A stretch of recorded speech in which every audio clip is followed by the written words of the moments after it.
ಓಂ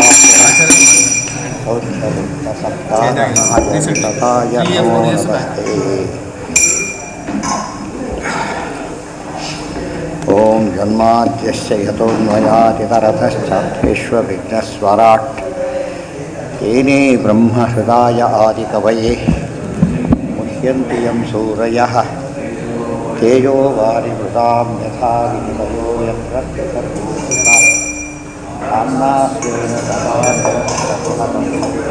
ಸತ್ಯಂ ಪರಂ ಧೀಮಹಿ ಸೃಷ್ಟಿಸ್ಥಿತ್ಯವ್ಯಯೇಹಾನಿತಿರ್ಷಿತಮೋ ಬಂಧಮೋಕ್ಷಾಶ್ಚ ಯಸ್ಮಾತ್ ತಸ್ಯ ಶ್ರೀಬ್ರಹ್ಮರುದ್ರ ಪ್ರಭೃತಿಸುರನರದ್ವೀಷಶತ್ರಾತ್ಮಕಸ್ಯ ವಿಷ್ಣೋರ್ವ್ಯಸ್ತಾಃ ಸಮಸ್ತಾಃ ಸಕಲಗುಣನಿಧಿಃ ಸರ್ವದೋಷವ್ಯಪೇತಃ ಪೂರ್ಣಾನಂದೋ ಅವ್ಯಯೋ ಯೋ ಗುರುರಪಿ ಪರಮಃ ಚಿಂತಯೇತಂ ಮಹಾಂತಂ ಅತೀತಾಃ ಕರಿಷನ್ಮಾಸಾಃ ತದಾ ತು ಶತಶೋ ನೃಪಃ ದದರ್ಶ ಘೋರರೂಪಾಣಿ ನಿಮಿತ್ತಾನಿ ಭೃಗುದ್ವಹ. ನಿನ್ನೆ ಆಯಿತು, ಎಷ್ಟೋ ದಿವಸ ಆಗೋಯಿತು, ಎಷ್ಟೋ ಶತಶೋ ನೃಪಾಃ. ಮುಂದೇನಾಗಿದೆ? ದದರ್ಶ ನೃಪಃ ಧರ್ಮರಾಜ ನೂರಾರು ಘೋರ ದರ್ಶನಗಳನ್ನು ಕಂಡ. ನಿಮಿತ್ತಾನಿತ್ಯ ಪಶ್ಯಾಮಿ ವಿಪರೀತಾನಿ ಕೇಶವ ಇದ್ದ ಹಾಗೆ ಅನೇಕ ದುರ್ನಿಮಿತ್ತಗಳನ್ನು ಕಂಡ. ಮಾಸ ಶಬ್ದ ಭೃಗುದ್ವಹ, ಶೌನಕರೆಲ್ಲ ಭೃಗುಮಿಷ್ಟವರು, ಅದಕ್ಕೆ ಭೃಗುದ್ವಹ ಅಂತ ಅವ್ರನ್ನ ಕರೆದು ಮಾತಾಡ್ತಾ ಇದ್ದಾರೆ. ಹೇಳ್ತಾ ಇರೋದು ಸೂತ ಪುರಾಣಿಕರು, ಕೇಳಿದ ಶೌನಕರು, ಅವರೆಲ್ಲ ಭೃಗು ಗೋತ್ರದವರಾದ್ದರಿಂದ ಅವರಿಗೆ ಭೃಗುದ್ವಹ ಅಂತ ಕರೆದು. ಮಾಸ ಶಬ್ದೇನ ಅಹಾನಿ ಉಚ್ಚಂತೆ. ಇಲ್ಲಿ ಮಾಸ ಶಬ್ದಕ್ಕೆ ದಿವಸಗಳು ಅಂತ ಅರ್ಥ. ನೆನಪಿರಬೇಕು. ಈ ತಾತ್ಪರ್ಯದೇವರು ಹೇಳಬೇಕಾದ್ರೆ ಭೀಮಸೇನದೇವರು ಹೇಳ್ತಾರೆ, ದುರ್ಯೋಧನೆ ಕೊಟ್ಟು ಮಾತು ನಡೆಸಬೇಕಾಗಿಲ್ಲ, ಅದು ಮೋಸ. ಆದರೂ ನಡೆಸಲೇಬೇಕು ಅಂತಿದ್ದರೆ 12 ವರ್ಷ ವನವಾಸ, 1 ವರ್ಷ ಅಜ್ಞಾತವಾಸ ಅಂತಿದೆ. 12 ತಿಂಗಳು ವನವಾಸ, 1 ತಿಂಗಳು ಅಜ್ಞಾತವಾಸ ಮಾಡಿದರೆ ಮುಗಿದೋಯ್ತು. ಅದೇ ರೀತಿಯೇ ಲೆಕ್ಕ ಬಂತಿಲ್ಲ, ಗೊತ್ತಾಯ್ತಾ? ಅದು ಒಂದು ರೀತಿಯ ವ್ಯವಹಾರ, ಇದನ್ನೊಂದು ರೀತಿಯ ವ್ಯವಹಾರ. ಇವತ್ತು ಚಾತುರ್ಮಾಸ್ಯ ಕೂಡ 4 ಪಕ್ಷ ಏನು ಮಾಡ್ತಾರೆ ಈಗ? 4 ತಿಂಗಳು ಅಂಥೇಳಿ, ಒಂದು ಪಕ್ಷನ 1 ತಿಂಗಳು ಅಂತ ಮಾಡ್ತಾರೆ. ಈಗ ಹಿಂದೆಲ್ಲ 4 ತಿಂಗಳು 4 ತಿಂಗಳೇ ಇತ್ತು. ಯಾವುದೋ ಕಾರಣ ಇಲ್ಲ ಎಲ್ಲರೂ ಬದಲಾಯಿಸ್ಕೊಂಡಿದ್ದಾರೆ ಅದನ್ನು. ಆ ರೀತಿ ಏನಂತೆ ಅರ್ಥ ಮಾಡೋಕ್ಕೆ ಏನು ಪಕ್ಷ ವೈ ಮಾಸ ಒಂದು ವಾಕ್ಯ ಇದೆ. ಪಕ್ಷ ಅಂತ ಕರಿಬೇಕು, ಒಂದು ವಾಕ್ಯವಿದೆ. ಆ ವಾಕ್ಯದ ಆಧಾರದ ಮೇಲೆ ಏನು ಮಾಡಿದರು? ಆ ರೀತಿ ಮಾಡ್ಲಿಕ್ಕೆ ಬರುತ್ತೆ. ಆ ಅರ್ಥದಲ್ಲಿ ಹೇಳೋದ್ರಿಂದ ಇದು 7 ತಿಂಗಳು ಇವೆಲ್ಲ ಅಲ್ಲ, ಬರೀ 7 ದಿವಸ ಮಾತ್ರ ಅಂತ ಅರ್ಥ. ಮಾಸ ಶಬ್ದೇನ ಅಹಾನಿ ಉಚ್ಯಂತೆ ತಥಾ ಹಿ ಮಹಾಭಾರತೆ ಶ್ಲೋಕ ಕೆಳಗೆ ಕೊಟ್ಟಿದೆ. ಅದರ ಅಹಸ್ತು ಮಾಸ ಶಬ್ದೋಕ್ತಂ ಯತ್ರ ಚಿಂತಾಯುತಂ ವ್ರಜೇತ್ ಏವಂ ಸಂವತ್ಸರಾದ್ಯಂಚ ವಿಪರೀತೆ ವಿಪರ್ಯಯ ಇತಿ ನಾಮ ಮಹೋದಧೌ. ಇದೇ ರೀತಿ ಸಂವತ್ಸರ ಅಂತ ಬಂದರೂ ಹಾಗೆ ಮಾಡಬೇಕು. ಕೆಲವು ಸಲ ಕೃಷ್ಣ ಒಂದೇ ದಿವಸನೇ ಏನು ಮಾಡ್ದ? 12 ವರ್ಷ ಮಾಡ್ದ. ಅದು ವಿಶೇಷ ಪ್ರಸಂಗ. ಅದು ಇದಕ್ಕೂ ಆದರೂ ಒಂದು ವ್ಯಕ್ತಲ್ಲಿ ಏನಾಯ್ತದೆ? ಈಗ 12 ವರ್ಷ ಆಯಿತು. ಆ ರೀತಿ ಲೆಕ್ಕ ಮಾಡಕ್ಕೆ ಬರುತ್ತಾ? ಆದ್ದರಿಂದ ವಿಪರೀತೆ ವಿಪರ್ಯಯ. ಅಲ್ಲೂ ಚಿಂತಾಯುತವಾದಾಗ ಹಾಗೆ, ಅದು ಹರ್ಷಯುತವಾದಾಗ ಉಲ್ಟಾಪಲ್ಟ. ಅದು ದಿವಸಗಳೇನಾಗುತ್ತೆ? ಯುಗ ಆದಾಗ ಆಗುತ್ತೆ. 1 ನಿಮಿಷ ಇನ್ನೂ ಬರಲಿಲ್ಲ ಅಂತ ಕಾಯ್ತಾ ಕೂತಿರ್ತಾರೆ, ಲೇಟ್ ಆಯಿತು ಅಂತೇಳಿ. ಅಲ್ಲಿ ನೋಡಿದರೆ ಬಂದುಬಿಡ್ತಲ್ಲ ಅಂತ ಅನಿಸುತ್ತೆ. ಇವೆಲ್ಲ ಕೂಡ ಸೈಕಲಾಜಿಕಲ್ ಟೈಮ್ ಬೇರೆ, ಆ್ಯಕ್ಚುಯಲ್ ಟೈಮ್ ಬೇರೆ. ಸೈಕಲಾಜಿಕಲ್ ಟೈಮ್ನ ಹೇಳಬೇಕಾದ್ರೆ ಆ ಅರ್ಥಲ್ಲೇ ಹೇಳೋ ಪದ್ಧತಿ ಇದೆ. ಅಪಿ ದೇವರ್ಷಿಣಾದಿಷ್ಟ ಸಕಾಲೋ ಅಯಮುಪಸ್ಥಿತ ಯದಾತ್ಮನು ಅಂಗಮಾಕ್ರೀಡಂ ಭಗವಾನ್ ಉತ್ಸಿಸೃಕ್ಷತಿ ಅಂಗಂ ಪೃಥಿವಿ. ಬಹುಶಃ ಕಾಲ ಬಂತೋ ಏನೋ ಅನ್ಕೋತಾನಂತ. ಇದೆಲ್ಲ ಕಾಣ್ತಿರ್ಲಿಕ್ಕೆ ಏನಾಗ್ತಿದೆ? ಏನೋ ಒಂದು ಆಗ್ತಾಯಿದೆ. ಏನದು? ಅಪಿ ಸಕಾಲ, ಆ ಕಾಲ ಯಾವ ಕಾಲ? ದೇವರ್ಷಿಣ ಆದಿಷ್ಟ. ನಾರದರು ಹೇಳಿದ್ರಲ್ಲ, ಕೃಷ್ಣ ಪರಂಧಾಮಕ್ಕೆ ಹೋಗ್ತಾ ಇರುತ್ತೆ, ಆ ಕಾಲ ಬಂತೋ ಏನೋ. ಉಪಸ್ಥಿತ ಯತ್ ಆತ್ಮನೋ ಅಂಗಂ ಆಕ್ರೀಡಂ ಭಗವಾನ್ ಉತ್ಸಿಕ್ಷತಿ. ಪರಮಾತ್ಮ ತನ್ನ ಅವತಾರ ಮಾಡಿದ ಭೂಲೋಕವನ್ನು ಬಿಟ್ಟು ಹೋಗೋ ಪ್ರಸಂಗ ಬಂದಿದೆ ಅಂತ ಕಾಣಿಸುತ್ತೆ. ಅದಕ್ಕೆ ಎಲ್ಲ ದುರ್ನಿಮಿತ್ತಗಳು ಕಾಣಿಸ್ತಾ ಇದೆ ಅಂತ ಹೇಳಿದೆ. ಅಪಿ ದೇವರ್ಷಿಣ ಆದಿಷ್ಟ ಸಕಾಲೋ ಅಯಂ ಉಪಸ್ಥಿತ ಯತ್ ಆತ್ಮನೋ ಅಂಗಮಾಕ್ರೀಡಂ ಭಗವಾನ್ ಉತ್ಸಿಸೃಕ್ಷತಿ. ಇಲ್ಲೇನಿದೆ?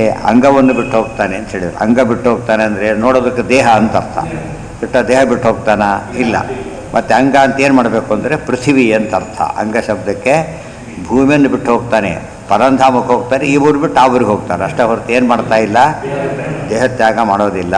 ಅದಕ್ಕೆ ಅಂಗ ಶಬ್ದಕ್ಕೆ ಪೃಥಿವಿ ಅಂತ ಅರ್ಥ ಇದೆ. ಯದಾ ತ್ಯಾಗಾದಿರುಚ್ಚೇತ ಪೃಥಿವ್ಯಾಜ್ಞಕಲ್ಪನಾ ತದಾ ಜ್ಞೇಯ ನಹಿ ಸ್ವಾಂಗಂ ಕದಾಚಿತ್ ವಿಷ್ಣುರುತ್ಸೃಜೇತಿ ಬ್ರಹ್ಮತರ್ಕೇ. ಈ ಅಂಗ ಅಂತ ಹೇಗೆ ಅರ್ಥ ಮಾಡ್ತೀರಿ ಪೃಥ್ವಿ ಅನ್ನೋದಕ್ಕೆ? ಹೌದಲ್ಲ, ಅಂಗ ಶಬ್ದ ಪೃಥ್ವಿ ಅಂತ ಹೇಗೆ ಅರ್ಥ ಮಾಡ್ತೀಯಾ? ಅದೇ ಮತ್ತೆ ಅದಕ್ಕೆ ಹೇಳ್ತಾರೆ ಅಂಗ. ವಿರಾಟ್ ರೂಪ ಚಿಂತನೆ ಮಾಡಬೇಕಾದ್ರೆ ಒಂದೊಂದು ಅವಯವದಿಂದ ಒಂದೊಂದು ಹುಟ್ಟಿರೋ ಅಂತ ಹೇಳ್ತಾರೆ. ಭೂಮಿ ಕೂಡ ಏನದು ನಾಭಿ ಅಂದಮೇಲೆ ಅಂಗ ಆಯ್ತಲ್ಲ, ಆದ್ದರಿಂದ ಅರ್ಥ ಮಾಡೋಕ್ಕೆ ಬರುತ್ತೆ ಅಂಥೇಳಿ. ಇದು ಶಾಸ್ತ್ರಾರ್ಥ ಬಹಳ ಗಹನ, ಪೂರ್ವಪರ ಎಲ್ಲ ಗೊತ್ತಿದ್ದರೆ ಮಾಡೋಕ್ಕೆ ಬರುತ್ತೆ. ಅದು ಇಲ್ಲದೆ ಹೋದರೆ ಮಾಡೋಕ್ಕೆ ಬರೋದಿಲ್ಲ. ಅದು ಏನೂ ಮಾಡೋಕ್ಕೆ ಬರದೇ ಇದ್ದವ್ರು ಕೈ ಹಾಕಿದಾಗ ಅದು ಏನೇನೋ ಆಗೋ ಸಂಭವ ನ್ಯಾಚುರಲ್ ಅದಾಗಿದೆ ಈಗಾಗಲೇ. ಅಂಗಂ ಪೃಥಿವೀಂ ಯದಾ ತ್ಯಾಗಾದಿರುಚ್ಚೇತ ಪೃಥಿವ್ಯಾದಿ ಅಂಗಕಲ್ಪನಾ. ಇಲ್ಲಿ ತ್ಯಾಗ ಅಂತ ಹೇಳ್ಬೇಕಾದ್ರೆ ಪೃಥ್ವಿ ಅಂಗ ಶಬ್ದಕ್ಕೆ ಪೃಥ್ವಿ ಅಂತ ಕಲ್ಪನೆ ಮಾಡಬೇಕು. ತದಾ ಜ್ಞೇಯ ನಹಿ ಸ್ವಾಂಗಂ ಕದಾಚಿತ್. ಯಾಕೆ ಹಾಕ್ತಾ ತನ್ನ ಅಂಗವನ್ನು ಬಿಡ್ತಾನೆ ಅಂತ ಯಾಕೆ ಮಾಡಬಾರ್ದು ಅಂದರೆ ಬಿಡೋ ಸಂಭವನೇ ಇಲ್ಲ. ಅಂದಮೇಲೆ ಹೇಳೋ ಅರ್ಥ ಮಾಡೋಕ್ಕೆ ಬರೋದೇ ಇಲ್ಲ. ಆದ್ದರಿಂದ ಬಿಟ್ಟುಬೇಡ ಅಂತ ಹೇಳಿದರೆ ಬರೆದವ್ರು ಯಾರು? ಸಾಕ್ಷಾತ್ ವೇದವ್ಯಾಸದೇವರು. ದೊಡ್ಡವ್ರು ಹೇಳಿದಾಗ ಏನೋ ಒಂದು ಅರ್ಥ ಇರುತ್ತದೆ. ಈ ಅರ್ಥ ಇಟ್ಕೊಂಡಾಗ ಸಮಸ್ಯೆ ಬರೋದಿಲ್ಲ. ಕದಾಚಿತ್ ವಿಷ್ಣುರುತ್ಸೃಜೇತ್ ಇತಿ ಬ್ರಹ್ಮತರ್ಕೇ. ಮೃತ್ಯುದೂತಃ ಕಪೋತೋ ಅಗ್ನೌ ಉಲೂಕಃ ಕಂಪಯನ್ಮನಃ ಪ್ರತ್ಯುಲೂಕಶ್ಚ ಹುಂಕಾರೈರನಿದ್ರೌ ಶೂನ್ಯಮಿಚ್ಛತಃ ಅಗ್ನೌ ಪದಂ ಕರೋತಿ. ಇಲ್ಲಿ ಕೆಲವು ಪ್ರಶ್ನೆಗಳು. ಮತ್ತೆ ಏನದು, ಏನು ಅಪಶಕ್ರ ಕಂಡೆ ಒಂದು ಹೇಳ್ತಾರೆ. ಮೃತ್ಯುದೂತಃ ಕಪೋತಃ ಅಸೌ. ಕಪೋತ ಪಾರಿವಾಳ, ಮೃತ್ಯುದೂತ ಇದು. ಅಗ್ನಿ ಏನು ಮಾಡ್ತಾ ಇದೆ ಇದು? ಉಲೂಕಃ ಕಂಪಯನ್ ಮನಃ ಪ್ರತ್ಯುಲೂಕಶ್ಚ ಹುಂಕಾರೈ ಅನಿದ್ರೌ ಶೂನ್ಯಮಿಚ್ಛತಃ. ಅಗ್ನಿಯಲ್ಲಿ ಕಾಲಿಡ್ತಾ ಇದೆ ಪಾರಿವಾಳ ಅಂದರೆ ದುಶ್ಯತನ, ಅಂದರೆ ದೊಡ್ಡ ನಾಶ ಆಗ್ತಾ ಇದೆ ಅಂತ ಅರ್ಥ. ಇದು ಒಂದು ಭಾಗ. ಅಗ್ನೌ ಪದಂ ಕರೋತಿ, ಕಾಲು ಹೆಜ್ಜೆ ಇಡ್ತಾ ಇದೆ ಅಂತ ಅರ್ಥ. ಅದಕ್ಕೊಂದು ಕೊಟೇಶನ್ ಕೊಡ್ತಾರೆ. ಯತ್ ಉಲೂಕೋ ವದತಿ ಮೋಘಮೇತದ್ಯತ್ ಕಪೋತಃ ಪದಮಗ್ನೌ ಕೃಣೋತಿ ಇತಿ ಶ್ರುತಿ. ಉಲೂಕ ಅಂದರೆ ಗೂಬೆ. ಅದೇನು ಮಾಡಬೇಕದು? ವದತಿ. ಅದು ಗೂಡಿ ಶಬ್ದ ಮಾಡಿದರೆ, ಅದು ಕಪೋತ ಹೀಗೆ ಮಾಡಿದರೆ ಅವೆಲ್ಲ ಅನಿಷ್ಟ ಸೂಚಕ ಅಂತ ಅರ್ಥ. ಪ್ರಸಂಗ ಬಂದು ಶಕನಶಾಸ್ತ್ರ ಇವೆಲ್ಲ ಕೂಡ. ಇದನ್ನೆಲ್ಲ ಆಚಾರ ಅಲ್ಲಲ್ಲಿ ಯಾತಕ್ಕೆ ಕೋಟ್ ಮಾಡ್ತಾರೆ ಅಂದರೆ ಶಕನಶಾಸ್ತ್ರ ವ್ಯಾಲಿಡ್ ಅಂತ ಹೇಳೋದಕ್ಕೋಸ್ಕರ. ಅದು ಎಲ್ಲರೂ ಅರ್ಥ ಮಾಡ್ಕೊಂಡು ಹೇಳಬೇಕು ಸರಿಯಾಗಿ. ಇತಿ ಶ್ರುತಿ. ಕಾರಲ್ಲಿ ಹೋಗ್ತಿರ್ತಾರೆ, ಬಾಗಿಲು ಡೋರ್ ಸರಿಯಾಗಿ ಹಾಕ್ಕೊಂಡಿಲ್ಲ ಅಂತ ಹೇಳ್ತಾರೆ. ಹುಡ್ದವ್ರು ಆಟಿ ಹೊಡಿತಾ ಕೂತಿರ್ತಾರೆ. ಅವ್ರಿಗೆ ಗೊತ್ತಾಗುತ್ತೆ, ಡ್ರೈವರ್ಗೆ ಏನೋ ಅನಿಸುತ್ತೆ, ಏನೋ ಸರಿಯಾಗಿ ಹಾಕ್ಕೊಂಡಿದ್ದೆ ಆ ಸೌಂಡ್ ನೋಡ್ತಾನೆ ಅವನು, ಬಾಗಿಲು ಹಾಕಿಲ್ಲ ಅಂತ ಅರ್ಥ ಆಗುತ್ತೆ. ಅದು ಎಲ್ಲರಿಗೂ ಗೊತ್ತಾಗೋದಿಲ್ಲ. ಕಚ್ಚಿತ್ ಪುರಿ ಸುಧಾ ಸ್ವರ್ಮಾಯ. ಗೂಬೆ ಕೂಗಿದ್ರೆ ಅಂತಲ್ಲ? ಹೌದು, ಗೂಬೆ ಕೂಗಿದರೆ. ಇದು ಪಾರಿವಾಳ ಅಗ್ನಿಯಲ್ಲಿ ಕಾಲಿಟ್ರೆ ಇವೆಲ್ಲ ಏನು ತೋರಿಸುತ್ತೆ? ಪಾರಿವಾಳ ಅಗ್ನಿಯಲ್ಲಿ ಕಾಲಿಟ್ರೆ, ಬೆಂಕಿಯಲ್ಲಿ. ಬೆಂಕಿಯಲ್ಲಿ ಅಂದರೆ ಕಾಲಿಟ್ರೆ ನಾಮ ಇಡೋದಿಲ್ಲ, ಹಾಗೆ ಇಟ್ಟರೆ ಏನೋ ಅನರ್ಥ ಆಗುತ್ತೆ ಅಂತ ಅರ್ಥ. ಗೊತ್ತಾಯ್ತಾ? ಅದು ಕೂಗಿದ್ರೆ ಕಾಮನ ಕೂಗೋದು ಹೇಳ್ತಿಲ್ಲ, ಅನ್ಕಾಮನ ಕೇಳ್ತಿರೋದು. ಈಗ ಕಾಮನ ಕೂಗಿದ್ರೆ ಅರಿಷ್ಟ ಅಲ್ಲ, ಅದು ಏನಾಗಬೇಕದು? ಅನ್ಕಾಮನ ಆಗಿ ಹಗಲು ನೋಡ್ತೀವಿ ಎಲ್ಲ ಕಾಣ್ತಿರೋದು. ದುಶ್ಚಕ್ರಗಳು ಕಾಣ್ತಾ ಇರೋದು, ಕಾಣ್ತಾ ಇರ್ಬೇಕಾದ್ರೆ ರಾತ್ರಿ ಕಾಣೋದಲ್ಲ, ಹಗಲು ಕಾಣ್ತಿರೋದು ಇವೆಲ್ಲ. ಅಂದರೆ ಏನರ್ಥ ಇದು? ಅಂದರೆ ಕೂಗಿದರೆ ಹಗಲು ಕೂಗಿದ್ರೆ ಅಂತ ಅರ್ಥ. ರಾತ್ರಿ ಕೂಗಿದ್ರು ಒಳ್ಳೇದೇನಲ್ಲ, ಅದು ಹಗಲು ಕೂಗಿದ್ರೆ ಭಾರಿ ಅನಿಷ್ಟ ಅಂತ. ಅದು ಡಿಫರೆನ್ಸ್. ದುಷ್ಟ ಬಳಿಸಿ ಯಾವಾಗ ಬಂದರೂ ಡೇಂಜರಸ್ಸೇ, ಕೆಲವು ಸತಿ ಬಂದರೆ ಭಾರಿ ಡೇಂಜರಸ್ ಅಂತಾರಲ್ಲ ಹಾಗೆ. ಹಾಂ, ತುಂಬ ಇದೆ. ಅದಕ್ಕೆ ಇಲ್ಲಿ ಯಾತಕ್ಕೆ ಬರೋದ್ರು ಅಂದರೆ ಇಲ್ಲಿ ಇದು ಬಂತಲ್ಲ, ಅದು ಅರ್ಥ ಆಗಲಿ, ಅದು ಮಾತ್ರ ಬರೋದು. ಉಳಿದೆಲ್ಲ ಪ್ರಸಿದ್ಧ ಇರೋದನ್ನ ಹೇಳೋದಕ್ಕೆ ಹೋಗಲಿಲ್ಲ. ಭಗವಾನಪಿ ಗೋವಿಂದೋ ಬ್ರಹ್ಮಣ್ಯೋ ಭಕ್ತವತ್ಸಲಃ ಕಚ್ಚಿತ್ ಪುರೇ ಸುಧರ್ಮಾಯಾಂ ಸುಖಮಸ್ತೆ ಸುಹೃದೃತ. ಭಗವಾನಪಿ ಗೋವಿಂದ. ಮುಖ್ಯ ಆತನ ಗಮನ ಎಲ್ಲ ಕೃಷ್ಣನ ಕಡೆಗೆ. ಭಗವಾನಪಿ ಗೋವಿಂದ, ಭಗವಂತನಾದ ಕೃಷ್ಣ ಗೋವಿಂದ. ಬ್ರಹ್ಮಣ್ಯ ಅಂದರೆ ಬ್ರಾಹ್ಮಣ ವತ್ಸಲ, ಅದರಲ್ಲೂ ಭಕ್ತವತ್ಸಲನಾದ ಕೃಷ್ಣ. ಕಚ್ಚಿತೋ ಒಂದು ಪ್ರಶ್ನೆ ಎಲ್ಲಿ ಬಂದಿದೆ ಇದು? ಕಚ್ಚಿದೇತ ಶ್ರುತಂ ಪಾರ್ಥ ತ್ವಯೈಕ ಗ್ರಾಣ ಚೇತಸ. ಹೇಳ್ಬೇಕಾದ್ರೆ ಸರಿಯಾಗಿ ಕೇಳಿಸ್ಕೊಂಡ್ಯಾ? ಪ್ರಶ್ನೆ ಅದು. ಕಚ್ಚಿತ್ ಅಂದರೆ ಆಯ್ತಾ ಹೋಯ್ತಾ ಈ ರೀತಿ ಕೇಳೋ ಪ್ರಶ್ನೆ. ಕಚ್ಚಿತ್ ಒಂದು ವೇಳೆ ಏನಾದರೂ ಸುಧರ್ಮಾಯಾಮ್, ಸುಧರ್ಮ ಅಂಬೋದೇನದು?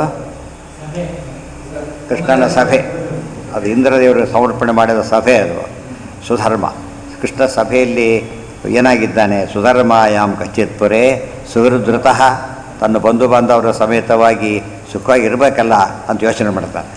ಅಂದರೆ ಕೃಷ್ಣನಿಗೆ ಕೆಟ್ಟದಾಗ ಯೋಚನೆ ಆಗ್ತಂದಲ್ಲ, ಭೂಲೋಕ ಬಿಟ್ಟು ಹೋಗ್ತಾನೆ ಅಂತ ಅರ್ಥ. ಅದು ಕೃಷ್ಣ ಹೇಳಿರ್ತಾನೆ, ನಾವು ಎಲ್ಲಿವರೆಗೆ ಇರಬೇಕು ಅಂತ ಪಾಂಡವರು ಕೇಳಿರ್ತಾನೆ. ಅವತಾರ ಸಮಾಪ್ತಿ ಯಾವಾಗ ಮಾಡಬೇಕು ಅಂದರೆ, ನಾನು ಭೂಮಿ ಯಾವಾಗ ಬಿಟ್ಟು ಹೋಗೋದು ನೀವು ಹೊರಟು ಬಿಡಿ ಅಂತ ಹೇಳಿರ್ತಾನೆ. ಆ ಕಾಲ ಬಂತೋ ಏನೋ ಈಗ, ಅದೆಲ್ಲ ಯೋಚನೆ ಮಾಡ್ತಾ ಇದ್ದಾರೆ. ಯಥಾನ್ಯೇಷಾಂ ಸುಖಂ ಭವಿಷ್ಯತಿ ತಥಾ ನಿತ್ಯ ಸುಖದ್ವಾಧರೇಹೇ ಭವಿಷ್ಯತಿ ಯಥಾ ಅಪೇಕ್ಷಾಂ ಅನ್ಯೇಷಾಂ ಸುಖಂ ಭವಿಷ್ಯತಿ ತಥಾ ನಿತ್ಯ ಸುಖದ್ವಾಧರೇಹೇ. ಕೃಷ್ಣ ಸುಖವಾಗಿದ್ದಾರಂತ ಪ್ರಶ್ನೆ ಮಾಡಿದರೆ ಅದಕ್ಕೆ ಅರ್ಥ ಅವ್ರ ಕಡೆಯವರೆಲ್ಲ ಸರಿ ಇದ್ದಾರೆ, ಆ ರೀತಿ ಅರ್ಥ. ಎದುರು ಚೆನ್ನಾಗಿದ್ದೀರಾ ಅಂತ ಕೇಳ್ತಾರೆ, ಎದುರು ನಿಂತಿದ್ದಾನೆ, ಏನು ಕೇಳೋ ನೋಡ್ತಿದ್ದೀರಲ್ಲ ನೀವೇ ಅಂತ ಹೇಳ್ಬೋದು. ಅಂದರೆ ಆ ಪ್ರಶ್ನೆಗೆ ಏನು ಅರ್ಥ ಅಂದರೆ ನಿಮ್ಮವರೆಲ್ಲ ಸರಿಯಾಗಿದ್ದಾರೆ ಅಂತ ಅರ್ಥ. ಅದು ಗೊತ್ತಾಯ್ತಾ? ಎಲ್ಲಿ ಹಾಗೆಲ್ಲ ಹೇಗೆ ಊರು ಆರಾಮಿದೆಯಾ ಅಂತ ಕೇಳಿದಾಗೆಲ್ಲ ಆ ಮಾತಿಗೆ ಅರ್ಥ ಅದು. ಎದುರಿಗಿದ್ದವ್ರು ಕೇಳೋ ಯಾತಕ್ಕೆ ಪ್ರಶ್ನೆ ಪಟ್ಟು ನೋಡ್ತಾ ಇದ್ದಾರೋ, ಅಕಸ್ಮಾತ್ ಆರೋಗ್ಯ ಹೇಳಿದ ಗೊತ್ತಿ ಚೆನ್ನಾಗಿದ್ದೀರಾ ಅಂತ ಕೇಳ್ಬೋದು. ಸುಮ್ಮನೆ ಚೆನ್ನಾಗಿದ್ದೀರಾ ಎಲ್ಲ ಕುಶಲವೇ ಅಂತ ಕೇಳಿದರೆ ಈ ಅರ್ಥ. ಎರಡನೇದಾಗಿ ಎದುರಿಗೆ ಕಂಡವ್ರಿಗೆ ಕೇಳೋದಿಲ್ಲ. ಮತ್ತು ಕೃಷ್ಣ ಸಾಕ್ಷಾತ್ ನಿತ್ಯ ಸುಖಿ ಆನಂದ ಮುಕುಂದ ಅರವಿಂದ ನಯನ, ಆತನ್ನು ಕೇಳೋದಕ್ಕೆ ಸಾಧ್ಯ ಇಲ್ಲ. ಆದ್ದರಿಂದ ಎಲ್ಲೇ ಒಂದು ಕೊಟೇಶನ್ ಕೊಟ್ಬಿಡ್ತಾರೆ, ಅದೇ ಎಲ್ಲದಕ್ಕೆ ಅಪ್ಲಿಕಬಲ್. ಅದು ಅತ್ಯುತ್ತಮಾನಾಂ ಕುಶಲ ಪ್ರಶ್ನೋ ಲೋಕಸುಖೇಚ್ಛೆಯ ನಿತ್ಯದ ಆಪ್ತ ಸುಖತ್ವಾತ್ತು ನತೇಷಾಂ ಯುಜ್ಯತೆ ಕ್ವಚಿತ್ ಇತಿ ನಾರದೀಯೇ. ಅತ್ಯುತ್ತಮಾನಾಂ ಕುಶಲ ಪ್ರಶ್ನ. ಸಾಮಾನ್ಯವಾಗಿ ಇದು ದೊಡ್ಡವ್ರ ಬಗ್ಗೆ ಮಾತಾಡಿದಾಗ, ಚಿಕ್ಕವ್ರ ಬಗ್ಗೆ ಅವ್ರಿಗೆ ಮಾತ್ರ ಅಪ್ಲೈ ಆಗ್ಬೋದು ಬೇಕಾದರೆ. ಇದು ರೂಲ್. ಇದು ಏನು, ಅತ್ಯುತ್ತಮಾನ ಬರೀ ಉತ್ತಮರಲ್ಲ, ಭಾರಿ ಉತ್ತಮರಾದವರಿಗೆ ಕುಶಲ ಪ್ರಶ್ನೆ ಮಾಡಿದರೆ, ಕುಶಲ ಅಂದ್ರೇನು, ಕ್ಷೇಮ ಹುಷಾರಾಗಿದ್ದ ಪ್ರಶ್ನೆ ಮಾಡಿದರೆ ಲೋಕಸುಖೇಚ್ಛೆಯ, ಅದು ಲೋಕಸುಖವಾಗಿದೆಯಾ ಅಂತ ಅರ್ಥ.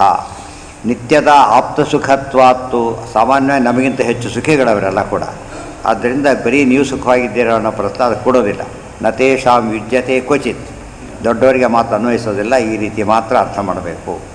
ಇವೆಲ್ಲ ಒಂದು ಕಡೆ ಹೇಳಿದ ಮೇಲೆ ಎಷ್ಟೋ ಪ್ರಶ್ನೆ ಬರುತ್ತೆ ಬೇಗ ಪುರಾಣಗಳಲ್ಲಿ, ಅದಕ್ಕೆಲ್ಲ ಇದೇ ಅರ್ಥ, ಮತ್ತೆ ಮತ್ತೆ ಬರೀಬೇಕಾಗಿಲ್ಲ.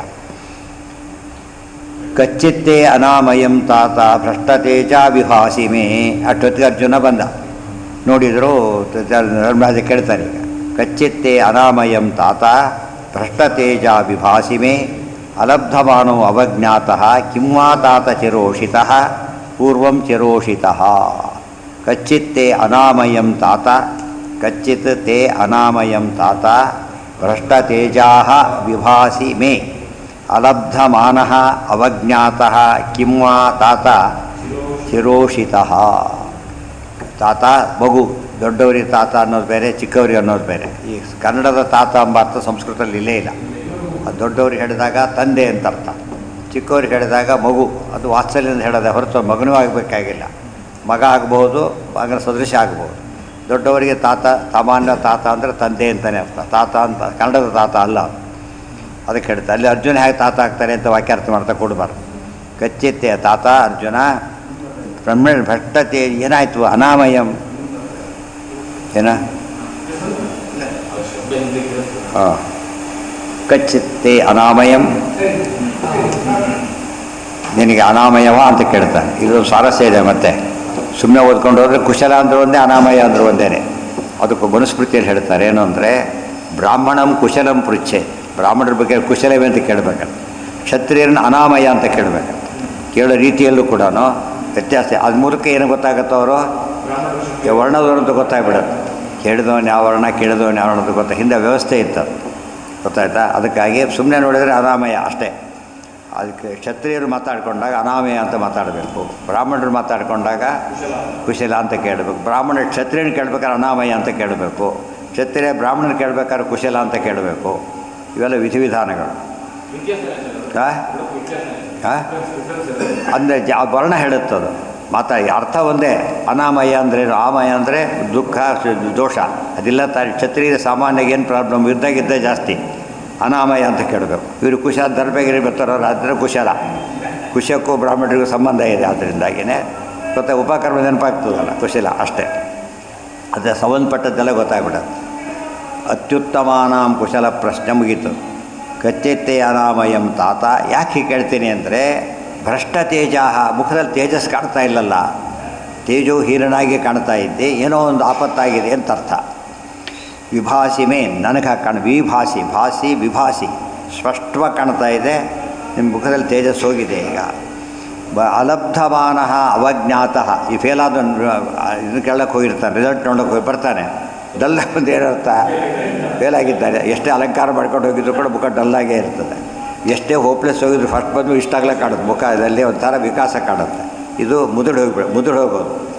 ಅದಕ್ಕೆ ಅಲಬ್ಧ ಏನಾರು ಆಯ್ತಾನೆ ಅಲಬ್ಧ ಮಾನಃ, ಹಿಂಗೆ ಅಗೌರವ ಆಯ್ತಾ ಎಲ್ಲಾದರೂ ಕೂಡ ಅವಮಾನವಾಯ್ತಾ ಅಥವಾ ಅವಜ್ಞಾತ ಕಡೆಗಣಿಸಿ ನೋಡಿದರೆ ಯಾರು ನಿನ್ನನ್ನು ಕಿಮ್ಮಾತ ಆತ ಏನು ಹೇಳು ಚಿರೋಷಿತ ತುಂಬ ದಿವಸ ಆಯ್ತಲ್ಲ ಅಂತ ಪ್ರಶ್ನೆ ಇದೆ. ತುಂಬ ದಿವಸ ಆಗಿಲ್ಲ ಅಂತ ಹೇಳಿದ್ದಾರೆ. ಎಷ್ಟು ದಿವಸ ಆಗಿರೋದು ಏನಂತ ಅರ್ಥ ಮಾಡಬೇಕೀಗ?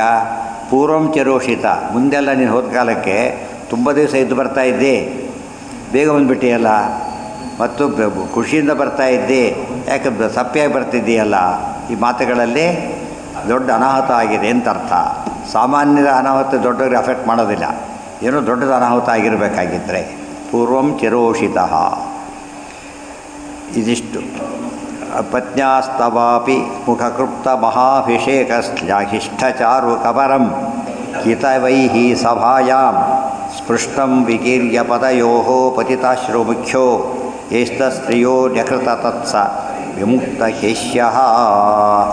ಅರ್ಜುನ ಅದನ್ನೆಲ್ಲ ಹೇಳ್ತಾನೆ. ಏನಾಯಿತು ಅಂತೇಳಿ ಫಸ್ಟ್ ಹೌದು ನೀ ಕೇಳೋದು ಸರಿಯಾಗಿದೆ, ಕೃಷ್ಣ ನಮ್ಮನ್ನು ಬಿಟ್ಟು ಹೊರಟೋಗಿಬಿಟ್ಟ ಅಂತೇಳಿದ. ಎಷ್ಟೋ ಉಳಿದವ್ರಿಗೆ ಹಾಗೆ ಮಾಡ್ತಾರೆ, ಬಿಟ್ಟು ಹೋಗಿಬಿಟ್ರು ಅಂತ ಪದ್ಧತಿ ಬಂದಿದೆ. ಮನುಷ್ಯರಿಗೆ ಹಾಗೆ ಹೇಳ್ತಾರೆ, ದೇವರಿಗೆ ಊಟ ಬಟ್ಟೆ ಹೇಳಿಬಿಡ್ತಾರೆ. ಹೇಳಬಾರದು. ಬಿಟ್ಟು ಹೋದ ಅದು ಪ್ರಶ್ನೆ. ಅದು ಹೋದರು ಅಂದರೆ ಏನರ್ಥ? ಬರೀ ಹೋದರು ಅಂತ ಹೇಳಿಬಿಟ್ರೆ, ಊರಿಗೆ ಹೋದರು ಅಂದರೆ ಸರಿ, ಯಾವ್ದು ಬರೀ ಹೋದರು ಅಂದರೆ ಹೋದರು ಅಂತಾರೆ ಅರ್ಥ.